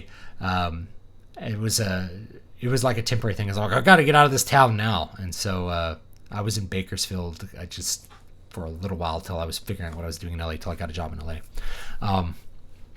So anyway, but I probably would have had to just do that in like an emergency fashion, rather than like, well, it's 2 months till the school year starts. Can I drop my stuff at your house, Mom? Put it in the garage and then it'll be out later. So yeah, that's always fun. It's like, I'm going to move back in with my parents when I'm 30, which is what I did. I did that when I was 30. For like 2 months till I made a move to the city I was actually going to live in. You know, it's kind of funny. Anyone with eyes can see Trump is almost certainly going to win. Yeah, I mean, look at who's there. Unless they somehow nominate Michelle Obama, you know, Biden doesn't really have it in him, man. He doesn't have the fight. He's a puppy dog in with a wolf. Do you think modern fantasy as a whole will return to escapism / mythology? So much more modern fantasy is concerned with social allegory. You know, it's already there, man. It's already there. My fantasy's that way. My fantasy is escapism and mythology. And honestly, most of the indie fictions go in that direction. This whole idea of social allegory, that's old pub, man. That's old pub pushing their New York garbage onto people, and it's actually less popular than a lot of the NewPub alternatives. You'll find that out once you start digging in a little bit deeper. So you can read my fantasy book, Water of Awakening. I think you actually get it for free if you sign up to my mailing list, dbspress.com/list. I think they send it out like a week after you join or something. It like auto mails it out, so you can get a copy of that ebook or get the paperback, nice big paperback. So I think it will come back even stronger, but old pub is in big trouble. It's going to come back because people are going to start focusing on alternatives to old pub rather than the pre-selected political canon of old pub. People will be picking out stories they really like from NewPub authors. Your discussion of little traumas reminds me of the concept of anti-fragility, which I think you talked about before. Muscles, immune system. What doesn't kill you makes you stronger. Up to a point, right? Up to a point. Google bought YouTube in 2006 for $1.65 billion. It's been all downhill from there. Will you be playing Ghost of Tsushima? I have a PS4. I don't know if I'll be playing it. I still have to finish Final Fantasy VII. My current philosophy towards buying games is to buy... I don't worry about sales. I just buy the games that I want to play. And that's what I do. So that's what I do. And so I'll play that game. If it looks like a cool game and I want to play it, I haven't even looked at it. I only know it because people tell me to look at it. You're on our subscription list for YouTube, Shinglong. Thank you. Who is on your list for the political culture Hollywood commentary side of YouTubers for people who you watch regularly? Well, see, I don't watch a lot of commentary stuff. So I tend to watch a lot of HEMA videos. For commentary, like I used to watch more, say, Stefan Molyneux. But I kind of stopped watching him very much. I still occasionally will watch a video from him, or I liked Shane Killian, who I've mentioned on the channel. He's got a lot of kind of skeptic oriented content. That stuff's kind of gone out of the wayside, and I don't pay as much attention to that anymore. Occasionally watch that kind of stuff. I tend to watch a lot more. If you want someone from the other side, I do watch Jim Sterling. I don't agree with him on pretty much anything, but it's good to see what other people are saying that maybe disagree with you, and see where like they're paying attention to different things. He pays attention to very different things than me when it comes to gaming, and so sometimes it's good to watch people that are really very much on the other side, or just think things that are really different from you. He's way more like lefty socialist, but, you know, that doesn't mean he doesn't have points to make which are worth considering. I know he was like an anti-Gamergate guy, so I think that's when I started listening to him, was just to hear something from like the other side of things. I like Mr. Medicor, of course. He always keeps it really honest and is always borderline getting banned, aka Internet Aristocrat from back in the Gamergate days. I do like to watch the Darkstream Vox Days from time to time. I don't usually get to watch that very much. I don't watch a lot of that stuff. I watch a lot of like HEMA videos, video game videos, just informative videos on like making longbows and stuff. Just stuff that I think is cool. I'm a fantasy author, so I like weapons a lot. I just like a lot of weapon content. There's some like JVlog channels that I like that just talk about Japanese stuff and just stuff in other cultures that's going on, and people vlog from that live abroad. I think that's kind of fun to watch. So that's this kind of stuff that I watch. I don't watch a lot of other commentary videos. Yeah, that's probably good. And then of course I have lots of friends that have channels. So I've had John on the show. Who else has channels I've had on? I was on Please Rewind's show on Saturday. He's got a lot of good commentary for videos and for movies. And who else? I was on George Alexopoulos' channel today too. So those are cool to watch for art and stuff like that. That's a lot of what I watch. Let's see here. Or Prince Albert. Oh, I don't want to get into Prince Albert piercings. Oh, here's another one. Ready, set, go. Sorry I missed the super chat. I'm not annoyed by the politics of woke culture so much as I'm annoyed by how preachy they are in their art. The woke do not have a been heard. They don't. What they do is they appropriate other things and enforce their politics into it, because they can't construct art that really reflects their position and is appealing to people. The point is to find something which people already like and then inject the politics into it, because the point is to proselytize. It's to get that message out there. And that's the most efficient and effective way to get the message out there, even if it produces bad stories. So if you were to compare something like the Chronicles of Narnia to like the Golden Compass, one of those is way more popular than the other. So it would be more to your goals to acquire Chronicles of Narnia and inject woke messaging into it than to just have the atheist Golden Compass stuff just exist. People aren't as interested in it. You have so that's part of it. It's more effective to do that than to try to make your own Ben-Hur. Of course, you can't make your own Ben-Hur if your entire philosophy is built on a whole bunch of little a very complex set of semiology that is difficult to express in the context of a story. Saw you on Podlamatic with George. Good stuff. Thank you, Evie. I appreciate the $1.99. I really do.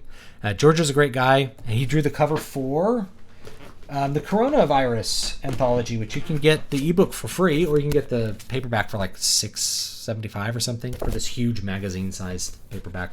I put it together and formatted it.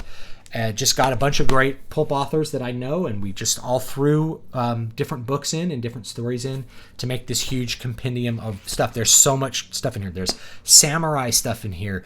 There's Crown of Sight is in here. So this one is in here. You can get it for free. So if you want this for free, it's in this one, and then you can, of course, review this one. But you can check it out. It's free. And George drew that cover, So I told him, hey, I'm coming out with a free anthology, and this is a zero.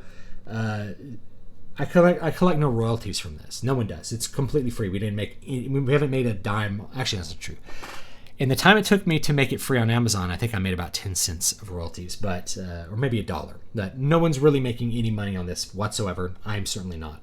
So it's free. It's just for entertainment. Huge number of stories, and of course, if you like one of the authors in here, you can find their contact in there and go find their other books. It's just a fun little product.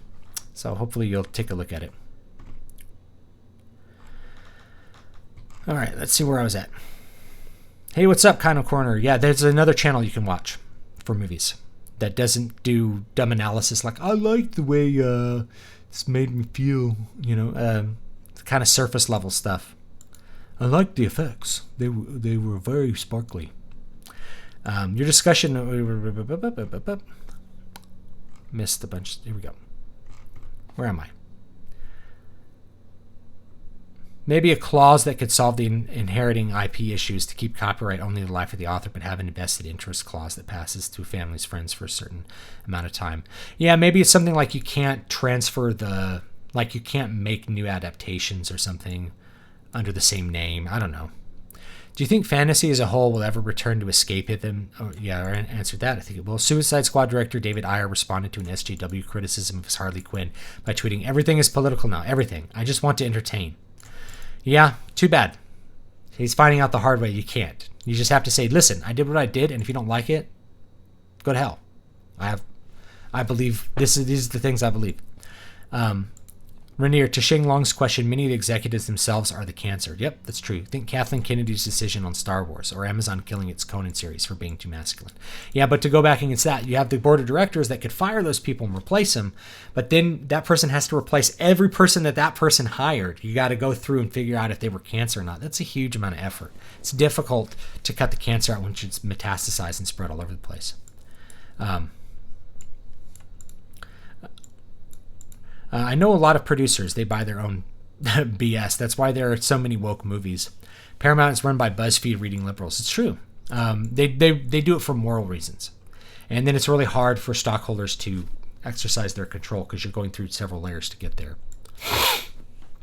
It'd be like, okay, let's hire a Republican president to drain the swamp. How did that work? Turns out it's really hard to fire every single person in government that hates you. It's really hard to fire everyone in government and like clean house. Tough. Shang Long, $10. Thank you. General thoughts on upcoming Dune movie. I'm not looking forward to it. I don't have any confidence in Hollywood to produce a competent Dune adaptation. I would much rather just watch the David Lynch movie. I actually think the David Lynch movie nails a whole lot about the Dune universe and actually does it very well. I know David Lynch considered it a failure, but hey man, death of the author goes both ways. I think it's pretty cool. So I have no reason to watch it. They're making, of course, decisions about race swapping characters, which is a big red flag. Could be that they have to do that in order to get it made. It's like this, well, we're going to have to race swap some characters or we can't get it made, and then otherwise it'll be accurate. But I frankly have no confidence in Hollywood's ability to adapt anything by Frank Herbert. Part of it is I just don't think they're smart enough to understand the books. So I think the screenwriters are, at least the ones that I've met in Hollywood or the ones that I've seen their products, I think they're probably like the lowest tier of writer as far as intelligence goes. I hate to say this, but it's true, man. Like if you judge them by their outputs, like they write crap in Hollywood, and they'll have 17 writers on a script and it's still garbage.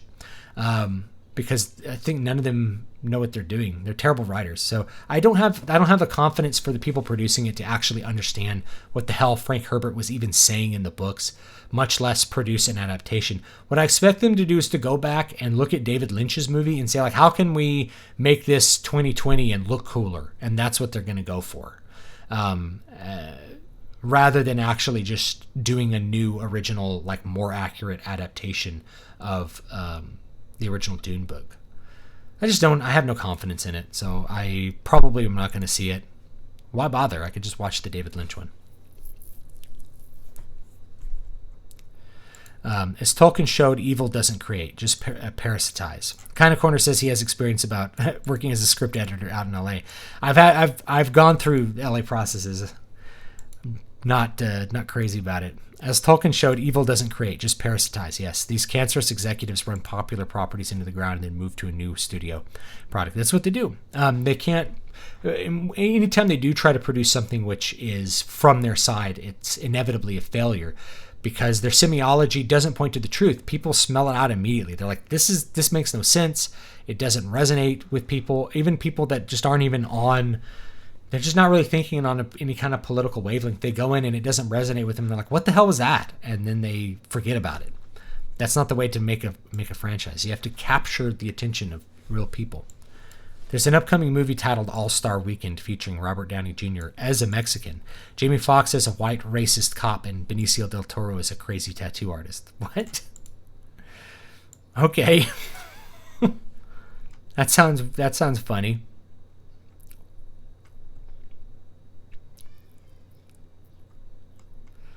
Let's see here. The lockdowns are not about the Rona. They're about the tanking of the economy to F with Trump. I've heard this conspiracy theory before, but I mean, this happened really early. They're like, everything's blowing up with Corona.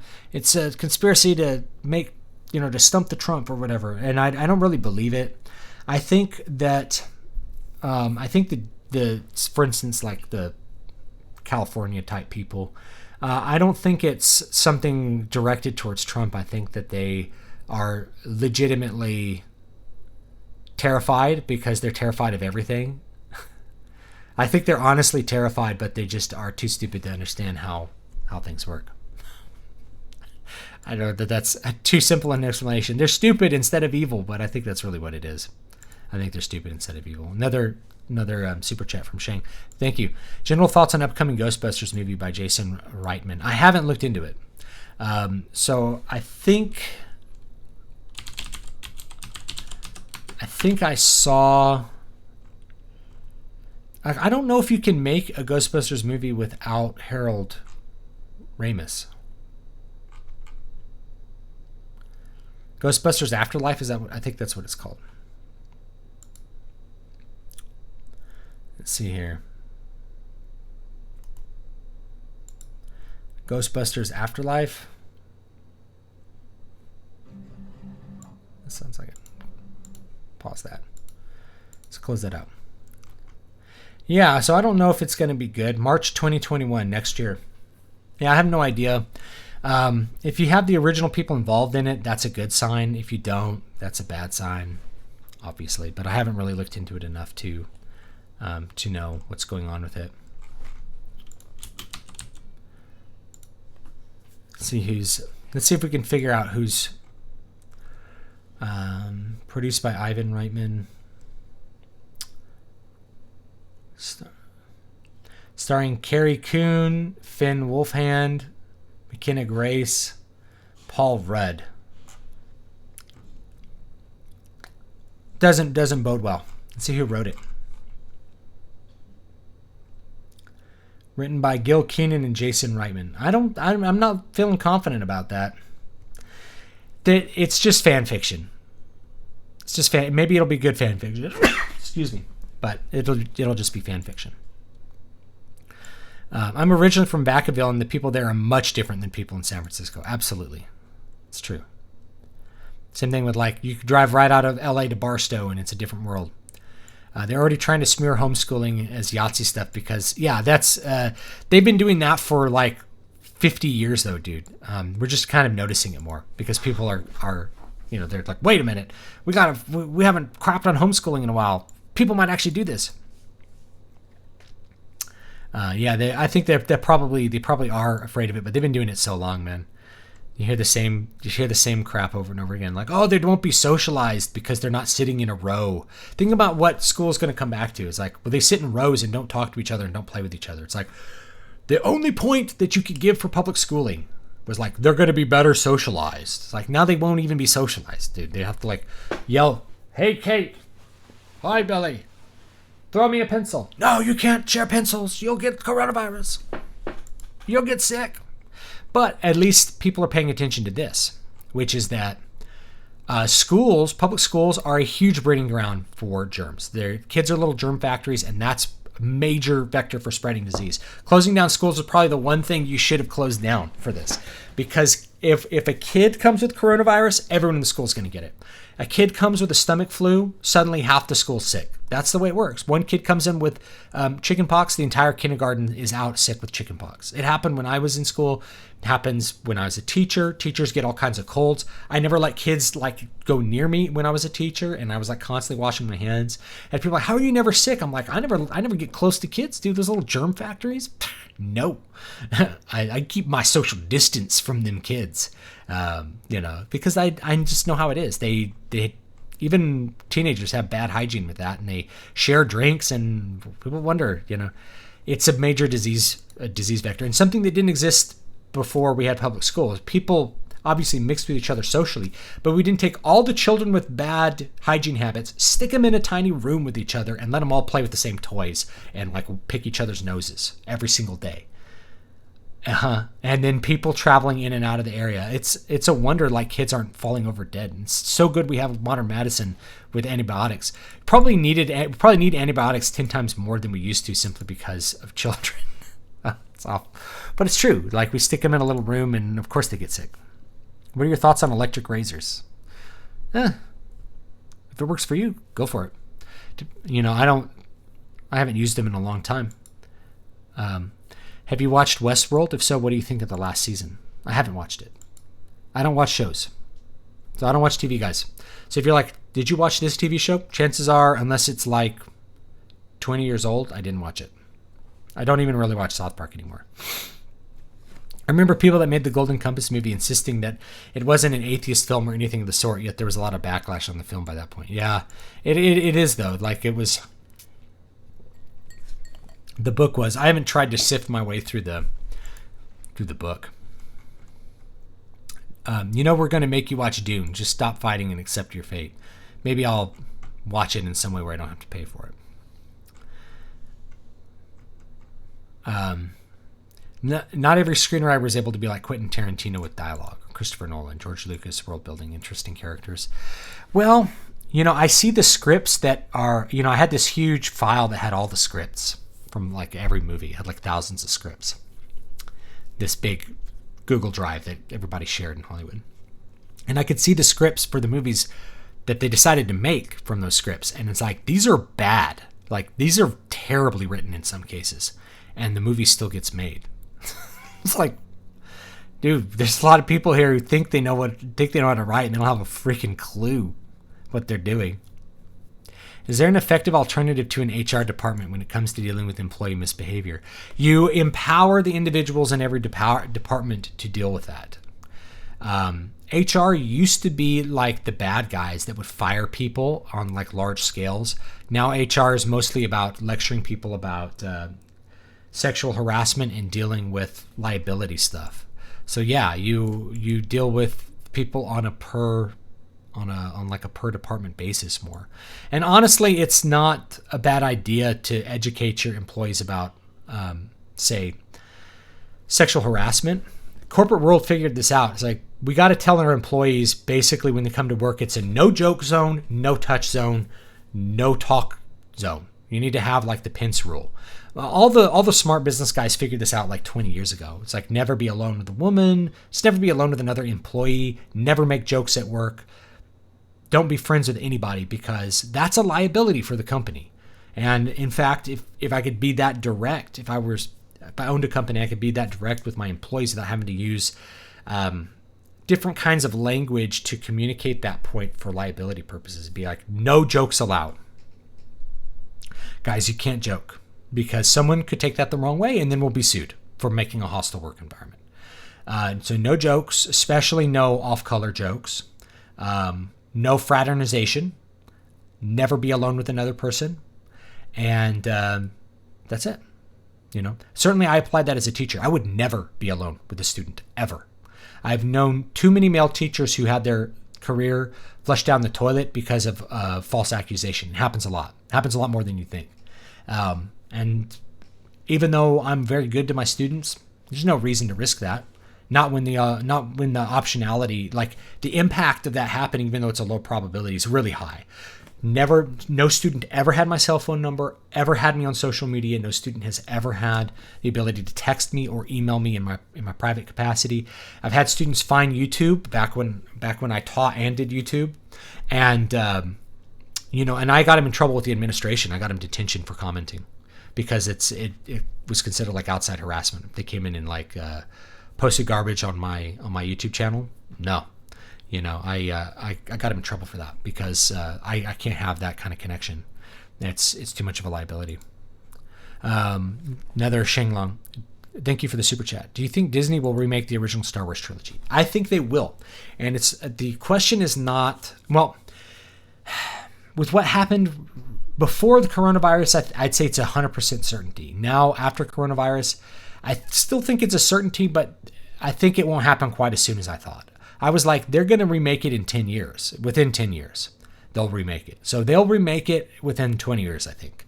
I think the question is, if they remake it, what capacity will they remake it in? It's possible if like the cinema environment collapses that they'll remake it in some other format, like as an animated movie or something for kids, with all the story points altered to be more in line with what they want to do politically. Like they had these Princess Leia cartoons with just different story points than what was in the movie to make her look like a badass. It was really weird what they did. So I think they will. I think the question is when and what it's going to look like. If the cinema stuff returns and they need a big blockbuster, I would expect them to remake it with full, all guns blazing. And it won't be a shot-for-shot remake. It'll be a woke remake, a reimagining. And it's going to suck, but people will still come see it, Unless they get enough signals that people don't like Star Wars, then maybe they won't. But I think it's almost a certainty at this point that they're going to remake the original Star Wars trilogy. If you go by everything else they've done, that's what they're going to do. Let's see here.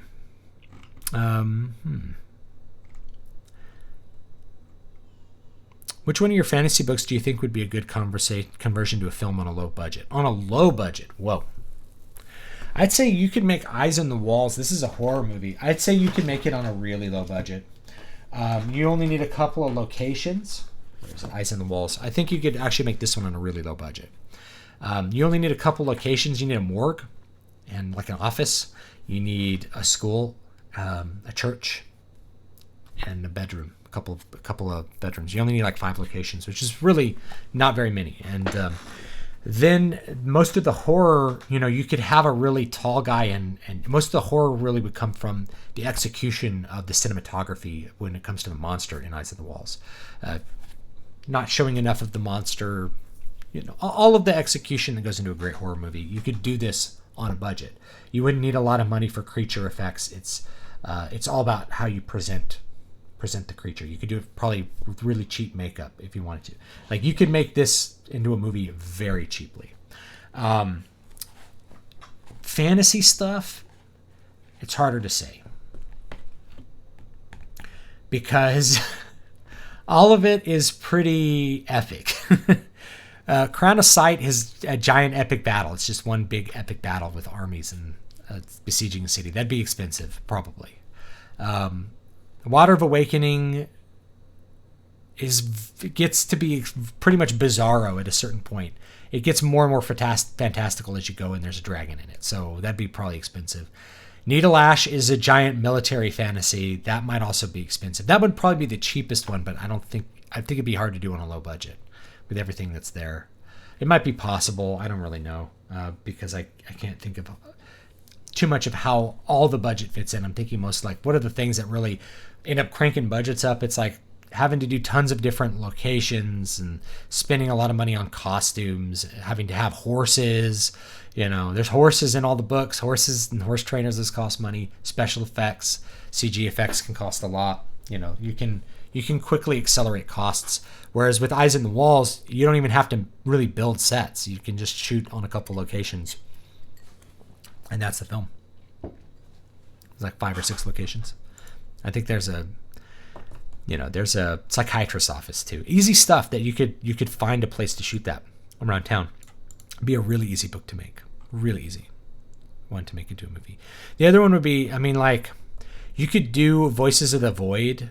Might be a pretty good low budget sci-fi because you could shoot it all inside in a mine in a couple locations. It's no outdoor stuff.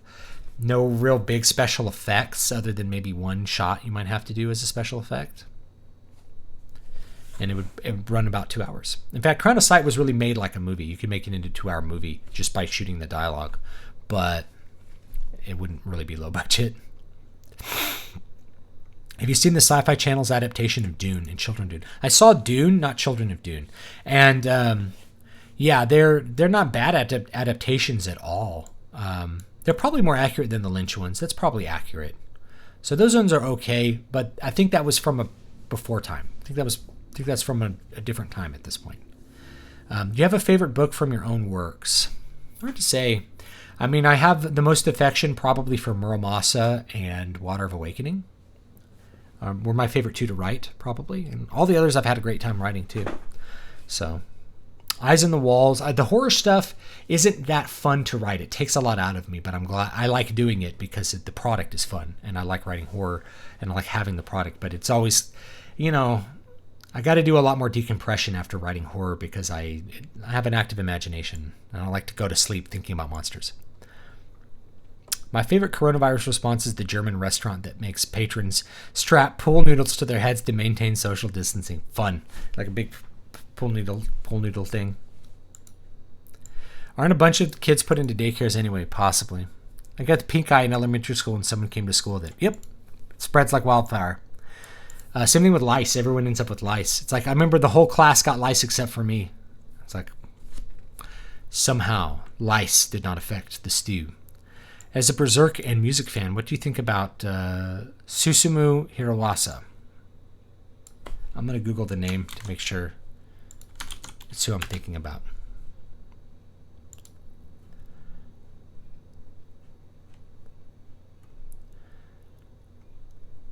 I'm not sure. I'm not sure if I can remember enough. Let me see. Because I think I've listened to this guy's music before, but I don't really listen to it much. So I think I've heard it before, but I probably don't listen to it enough to talk about it. Ghostbusters Afterlife might turn out well. The 2017 Jumanji sequel had none of the original people involved, but turned out very well. It's still good, just going to be, it could be good fan fiction or not, but it's not really going to be Ghostbusters. You can't recapture it. You can't get back those people. It's not possible. What are your thoughts on the Sailor Moon redraw controversy where progressives were complaining that Sailor Moon's art isn't racially accurate and is therefore racist against Japan? It started in Japan, dude. Like, it's their, they draw art with big eyes. It's not, are they racist? They're not racist for creating that style, obviously. Also, Sailor Moon was blonde, so I thought she was Caucasian anyway. Not that it matters. Like, they don't really have those hang-ups. They don't have the hang-ups about having,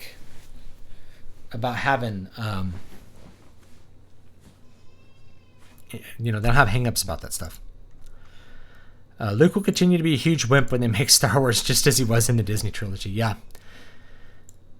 Yep. They're going to have Princess Leia be the main one. They're going to remake it, but that it's like Leia's going to be like full Jedi in Return of the Jedi. They'll destroy it.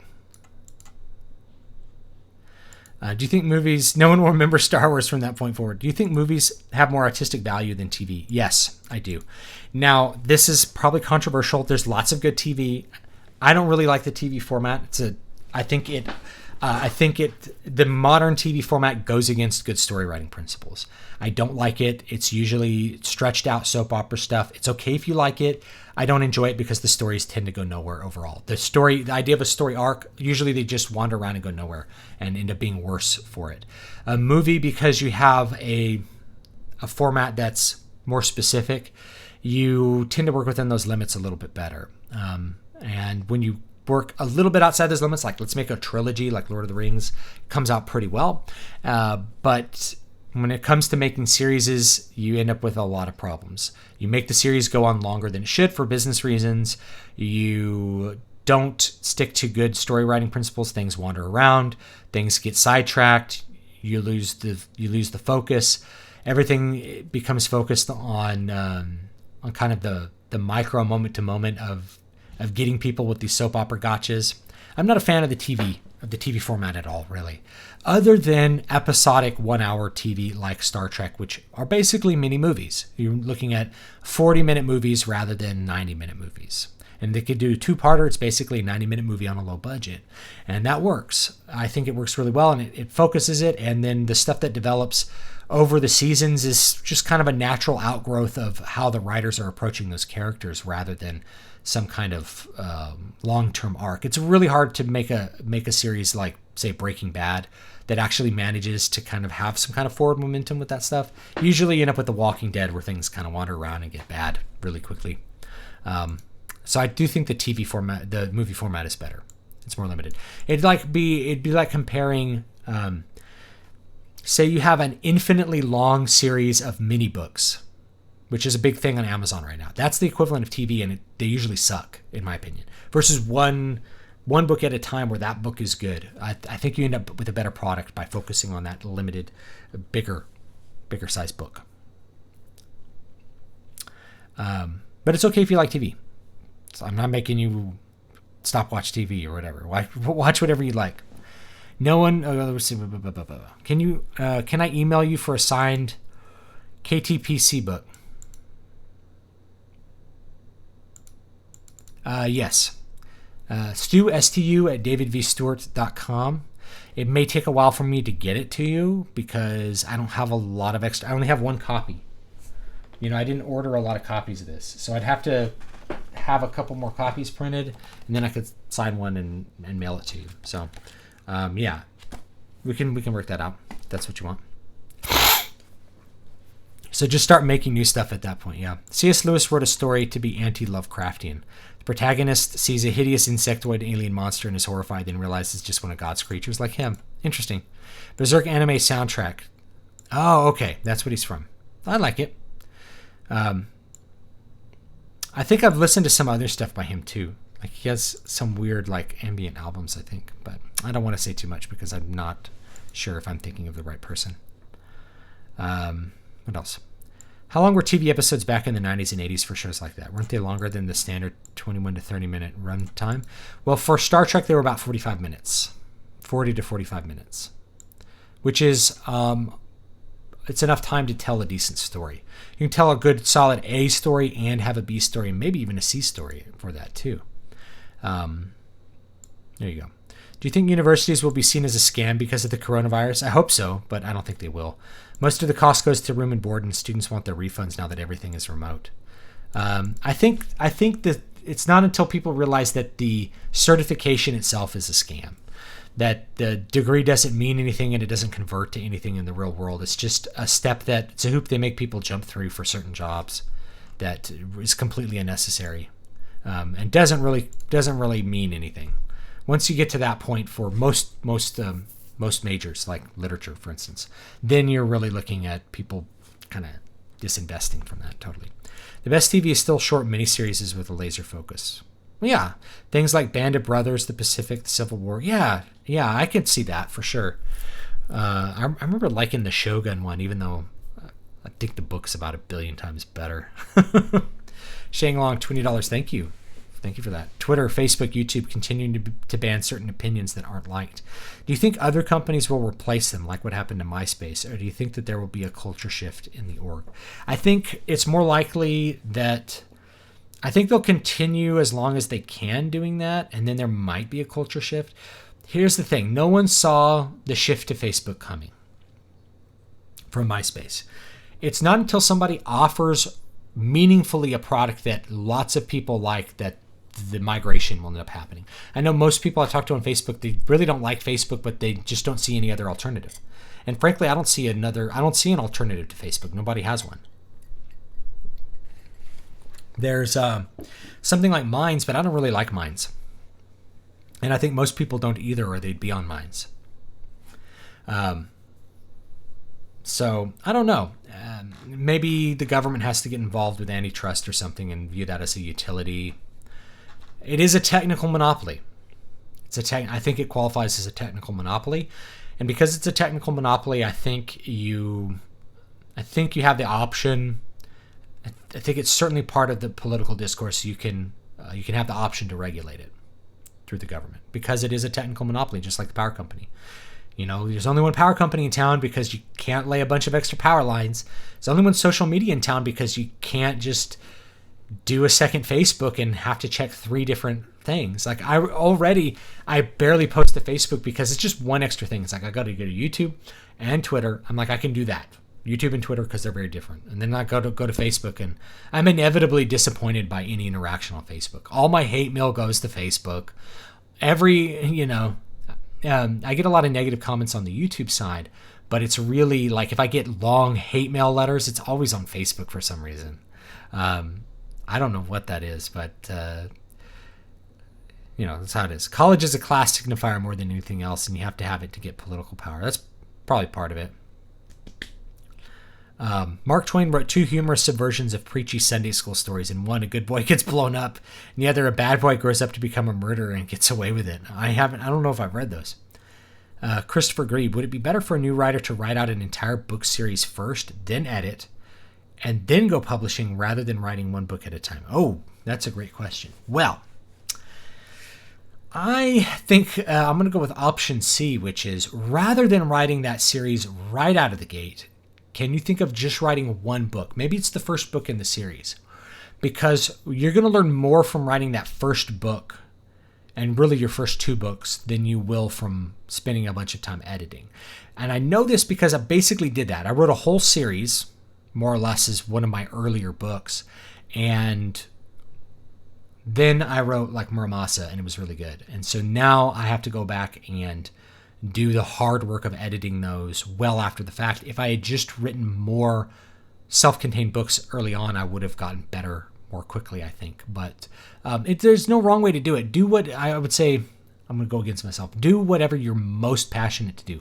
But know the first things that you do, where you start, you're going to finish somewhere radically different as far as your skill level goes. You will learn so much more from doing that first book and those first few books than you will by doing all the others. And probably, I think the best advice is try to write the first book. Write the first book, then maybe see if you can write something else that's different. Come back to that first book and see if you can make it better before writing the second. Because if you write the first 2, write like 3 books in a row, and then you have to edit the first book to be in line with the style of the third book and everything you've learned, you may find that the story's going off in directions that you didn't really want to go anyway, and then it becomes much harder to edit. And I'm experiencing this now. So City of Silver was an early book that I wrote, and I basically did major editing and rewrites in order to bring it up to snuff. And I'm having to do this with the sequel called Tyrant's Gallow, which will be the next book that I hopefully release. I just finished designing the cover. I'm going to do some more tweaks to the cover to make it good before I put it up for pre-order and let people see it. If you guys want to see the cover, I can show it real quick, just a preview of it. This is a working cover. It's not done. There'll be more work done with the colors, and I'll do a video specifically on this. Whenever I design book covers, I actually design them in monocolor and add colors after the fact. So they actually start with a black and white hue, and then I usually hue it to blue, and then I add in all the color touches. And you'll see when I show this to you, where is it? Pull the chat off here, and we can just see the. Here it is. Oh, nope, that doesn't look good. There we go. All right, so this is what the new cover looks like. So it's basically 2 colors.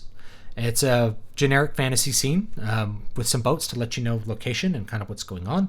And you'll notice that the only colors here are a very desaturated blue-green and a yellow. And, the moon is yellow, and so we have some directional light on some things that's yellow. Otherwise, it's it's basically one color. If you look at City of Silver, do I have a copy? I thought I brought one in there. Yeah, I do. Okay, City of Silver. Let's take a look at this one. So City of Silver has one color. Now, it looks gray, but it's actually not. It's actually that same desaturated green. So it's actually a very slight teal. It's just very desaturated with one burst of color.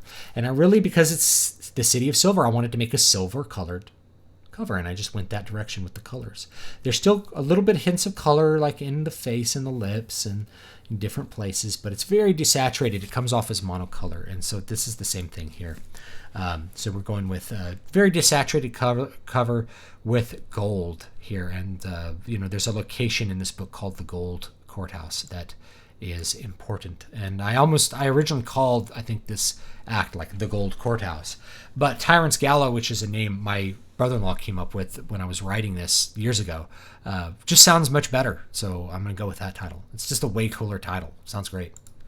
Anyway, so there you go. There's a little preview for you. And actually, I need to wrap it up. I'm running out of time here.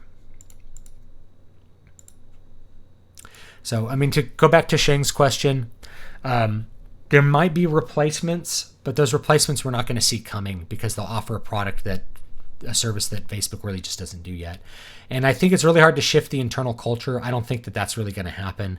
I think government regulation is more likely. So there's my summation of that. Minds is supposed to be the alternative to Facebook, but it's not very user-friendly. It's not very creator-friendly either. It just doesn't have a good interface. There's no organic reach. It doesn't offer anything as a creator. And the main thing is there's no normies. There's no one to reach on it. There's just a bunch of other creators like shouting into the void. Personally, I'm not a fan of the design, the aesthetic design or the functional design either. Thoughts on current Trek and could it be repaired? I haven't watched current Trek. I don't think it could be repaired. I think you can do a new thing after this is done. Like, Picard isn't even Picard. It's dumb. It's just fan fiction, guys. No reason to get upset about it. I haven't watched Star Trek since Star Trek Into Darkness. I never watched the third movie. I never watched Star Trek Discovery. I never watched Star Trek Picard. And that's coming from somebody who was a much bigger Star Trek fan than Star Wars fan. A lot of people don't know that. But basically, I'm not interested in the franchise. They're not making the franchise for me. They're not making it the way it used to be. It just doesn't have anything going for it compared to what was there. I have no reason to watch it. Let's see here. Also, their messenger chat box can only have up to 250 characters. Oh, yeah. That's pretty small. What do you think of writing essays versus writing fiction? Do you think it's good to start with essays to outline ideas and then use it as a foundation for a fictional world or story? I think they're radically different, and I don't think they cross over very well. I think you can write out your ideas. An essay to formulate your ideas and make them more concrete will help you to execute those ideas, but the prose doesn't transfer. Nothing really transfers from essay writing to writing prose fiction. Maybe the vocabulary, but even then, I don't know. No, I don't think that's now you can write shorter stories that will help you develop your prose style for a novel. But even then, if you want to write fiction, write fiction. And you want to write essays, write essays. To me, they don't transfer over that well, and I do both. So, I write an essay to disengage as like a transfer thing, just to get words under my fingers and to stop thinking about something else and start thinking about something new. Bill Ottman is a closet censor. How's your poetry knowledge? Fan of Ezra Pound. I don't know that much about poetry. My first book isn't part of a series, it's a standalone book. I think that's a good idea. Just do a standalone book and see how good you can make it, and then, the next one you write, it will even better inform how you can fix the first one if you need to. I strongly dislike Google reCAPTCHA. You have to solve it to use almost anything on the whole internet, and Google is probably using it to mine data for the AI self-driving car. Absolutely, I think they are. I think they're using it for people to confirm what their AI has already figured out. I really dislike it when I'm trying to say, like, log into Discord, which I don't really like to use Discord because it asks me like 150 questions every time I log in to make sure it's me. And I just want to log in and chat with somebody. I have to do like 20 different recaptures. Click all of the road signs. Click all the things that have numbers. It's like, God, I hate that. Don't watch New Trek for your own sake. Don't worry, I'm not going to watch it. I might. I don't know. Picard is not even Star Trek. It's not even Picard. He's a android. He's basically the android from Blade Runner. He doesn't know he's an android till the end. How stupid. To have that transhumanist crap in Star Wars when they've had episodes specifically against that, it's just a complete turnaround. They had these great episodes in Deep Space Nine where Dr. Bashir refused to replace a patient's brain with computers because he would cease to be human. He would cease to be sapient, cease to have himself be himself. And people are like, no, for the good of everyone, you have to do it. And he's like, I won't do it. I won't do it. That denies his right to be human, even though it was an alien, but same idea. So it was an anti-transhumanist thing, and that resonated with me because I dislike transhumanism. But to go against that without even thinking about the history of the show just kind of shows where the showmakers are at. And thank you, Shing.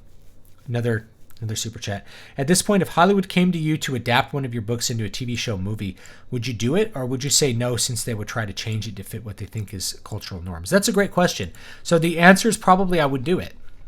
Now, you guys might be shocked at that. It's like, what, Stu is sellout? Well, hell yeah, I am. First of all, if you pay me enough money, you can make a bad version of my book. I can always come out and say that that's not my vision. I can always disavow it. There's no downside. In fact, there's only upsides to them making one of my books. I'm not so treasured to my IP that I would hate them bastardizing my books because they can't change it. My book will always be my book and they can never take it away from me. But I'll tell you what it would do, is that it would boost my book sales. More people would get my books as they are, unaltered and unperverted by any kind of agenda. So I'd sell more books. I'd make more money on the back end. I'd make money when they optioned it from me. I'd probably try to negotiate writing the screenplay. And then once that original screenplay draft is done, they can put it through their dumbass writing ringers to, have 50 different people rewrite the script until it's a big heaping pile of garbage that everyone hates. But at least I turned in a valid script that is close to what I have, and I could just put that out on the internet too. Hey guys, here's the shooting script I came up with, pretty close to the book. I'm like, you can always read the book. So there's really no downside other than people might associate a bad book with me. I mean, a bad movie with me, but they wouldn't know about me either way. Like, those people wouldn't read the book anyway unless they knew about it. It might prompt some people to be like, well, maybe I'll read the book to figure out if it's as bad as the movie or something like that. There's really no downside to me having Hollywood make a movie other than I shouldn't say there's no downside. Business side, it's all high optionality towards me. I could get more negative attention from people who hate me, but I wouldn't have that big a problem disappearing off the internet if I had a lot of money. It's not that big a deal. But it would drive more attention to me and my message too. Really, it's pretty much all upside. They might bastardize my work, but I could use that momentum to put out new work or drive attention to other work which they don't bastardize. They're literally using that stop sign and driving image capture to train self-driving cars. Ever wonder why it's all traffic-based? Oh, I thought so. I thought that's what it was. Yeah, I think you're right, Contrarian. Haven't seen Picard, but I've heard quite a bit about it. Swearing is apparently a huge thing in it. That's another thing. If they're swearing, it just... Star Trek's always kept it pretty clean and family-friendly. And that's the way I like it. Just like Akira Toriyama came out and disowned Dragon Ball Evolution and said it was an alternate universe to his actual Dragon Ball world. Yes, I remember that. And yeah, he could totally do that. And Toriyama, that's his... Dragon Ball's his baby. He's also the one who does all the design work for Dragon Quest. So he does a lot of that stuff. But he can always disavow and say, this isn't what I created. No one should really take it seriously. And that's not a big deal. It's kind of fan fiction-y. And if you like Dragon Ball Evolution, you're allowed to like Dragon Ball Evolution, but it's not what Toriyama considers an official part of Dragon Ball. And doesn't mean you can't enjoy it, doesn't mean you can't watch it, doesn't mean it can't be one of your favorite series. It just means that, it's not part of the overall official continuity according to Toriyama. And that's fine. All right, guys, I'm over time. I really appreciate the super chats and the long chat. I didn't get to play any games because I just was so interested in the chats. Maybe we'll do that next time. Actually, I'll probably play some Final Fantasy VII tonight if I can actually get my work done tonight in time. Tyrant Scallo, please be subscribed to my mailing list, dvspress.com/list, and you'll have more info on how to buy that. I might give away a bunch of copies of City of Silver too, just to get people caught up. You can buy City of Silver for 99 cents. It's cheap. So you can get in on the series really early. It's actually going to be probably the shortest book in the series. It's only about like 40,000 words. This new one's 60,000. It's a little longer. And then that's going to be pretty much the running length from then on. About as long as, I don't have it here, 60,000 words is a good length of a medium science fiction or fantasy novel. A lot of the classic novels are about 60,000 words. That's what a lot of Moorcock novels are. So should feel good. And this will be a continuous series. My mainline series, the like Water of Awakening stuff, all of that, each book is a very independent story with some of the same characters from the other books making appearances and having different effects. This one, it's more like one continuous odyssey all the way to the end. And once I get to the end, I mean, if I can actually finish these huge projects, there's going to be something cool if I can pull it off.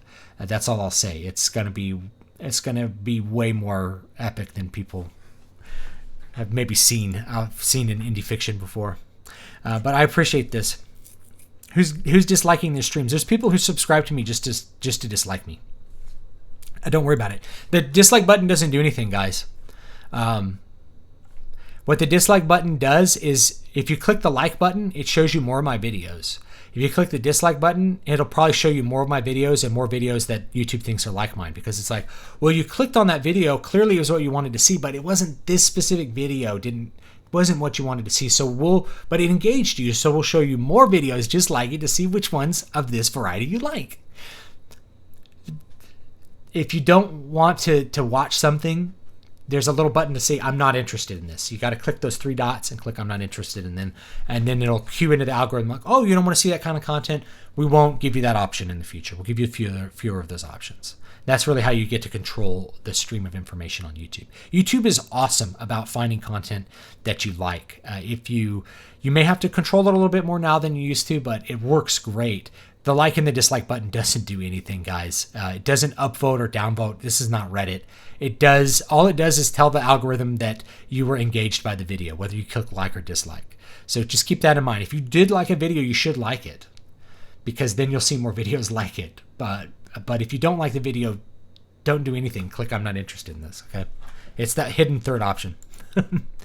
All right, so I might do some Final Fantasy VII Remake tonight, and yeah, the dislikes will actually help my video, so click something. All right, yeah, new Storycraft tomorrow. It's on indirect exposition in games. Next week, I think it's going to be vampires. So I kind of wanted to do some game stuff because people made some great points about having really indirect exposition in games, like just having the objects in an environment help tell the story, like in Dark Souls or like in Dragon Age Origins, like you click something and you can read a codex, or just talking to NPCs in a village in Final Fantasy VII or something like that. That's all indirect exposition, and it's something that only games can do. Novels can do it and movies can't do it, but games can, and games that do it well can really create a great, rich environment. That's what we're going to talk about tomorrow. Next week, it's going to be the horror of the vampire, and I have lots of fun things to say about that. So thanks so much, guys, and I will see you next time.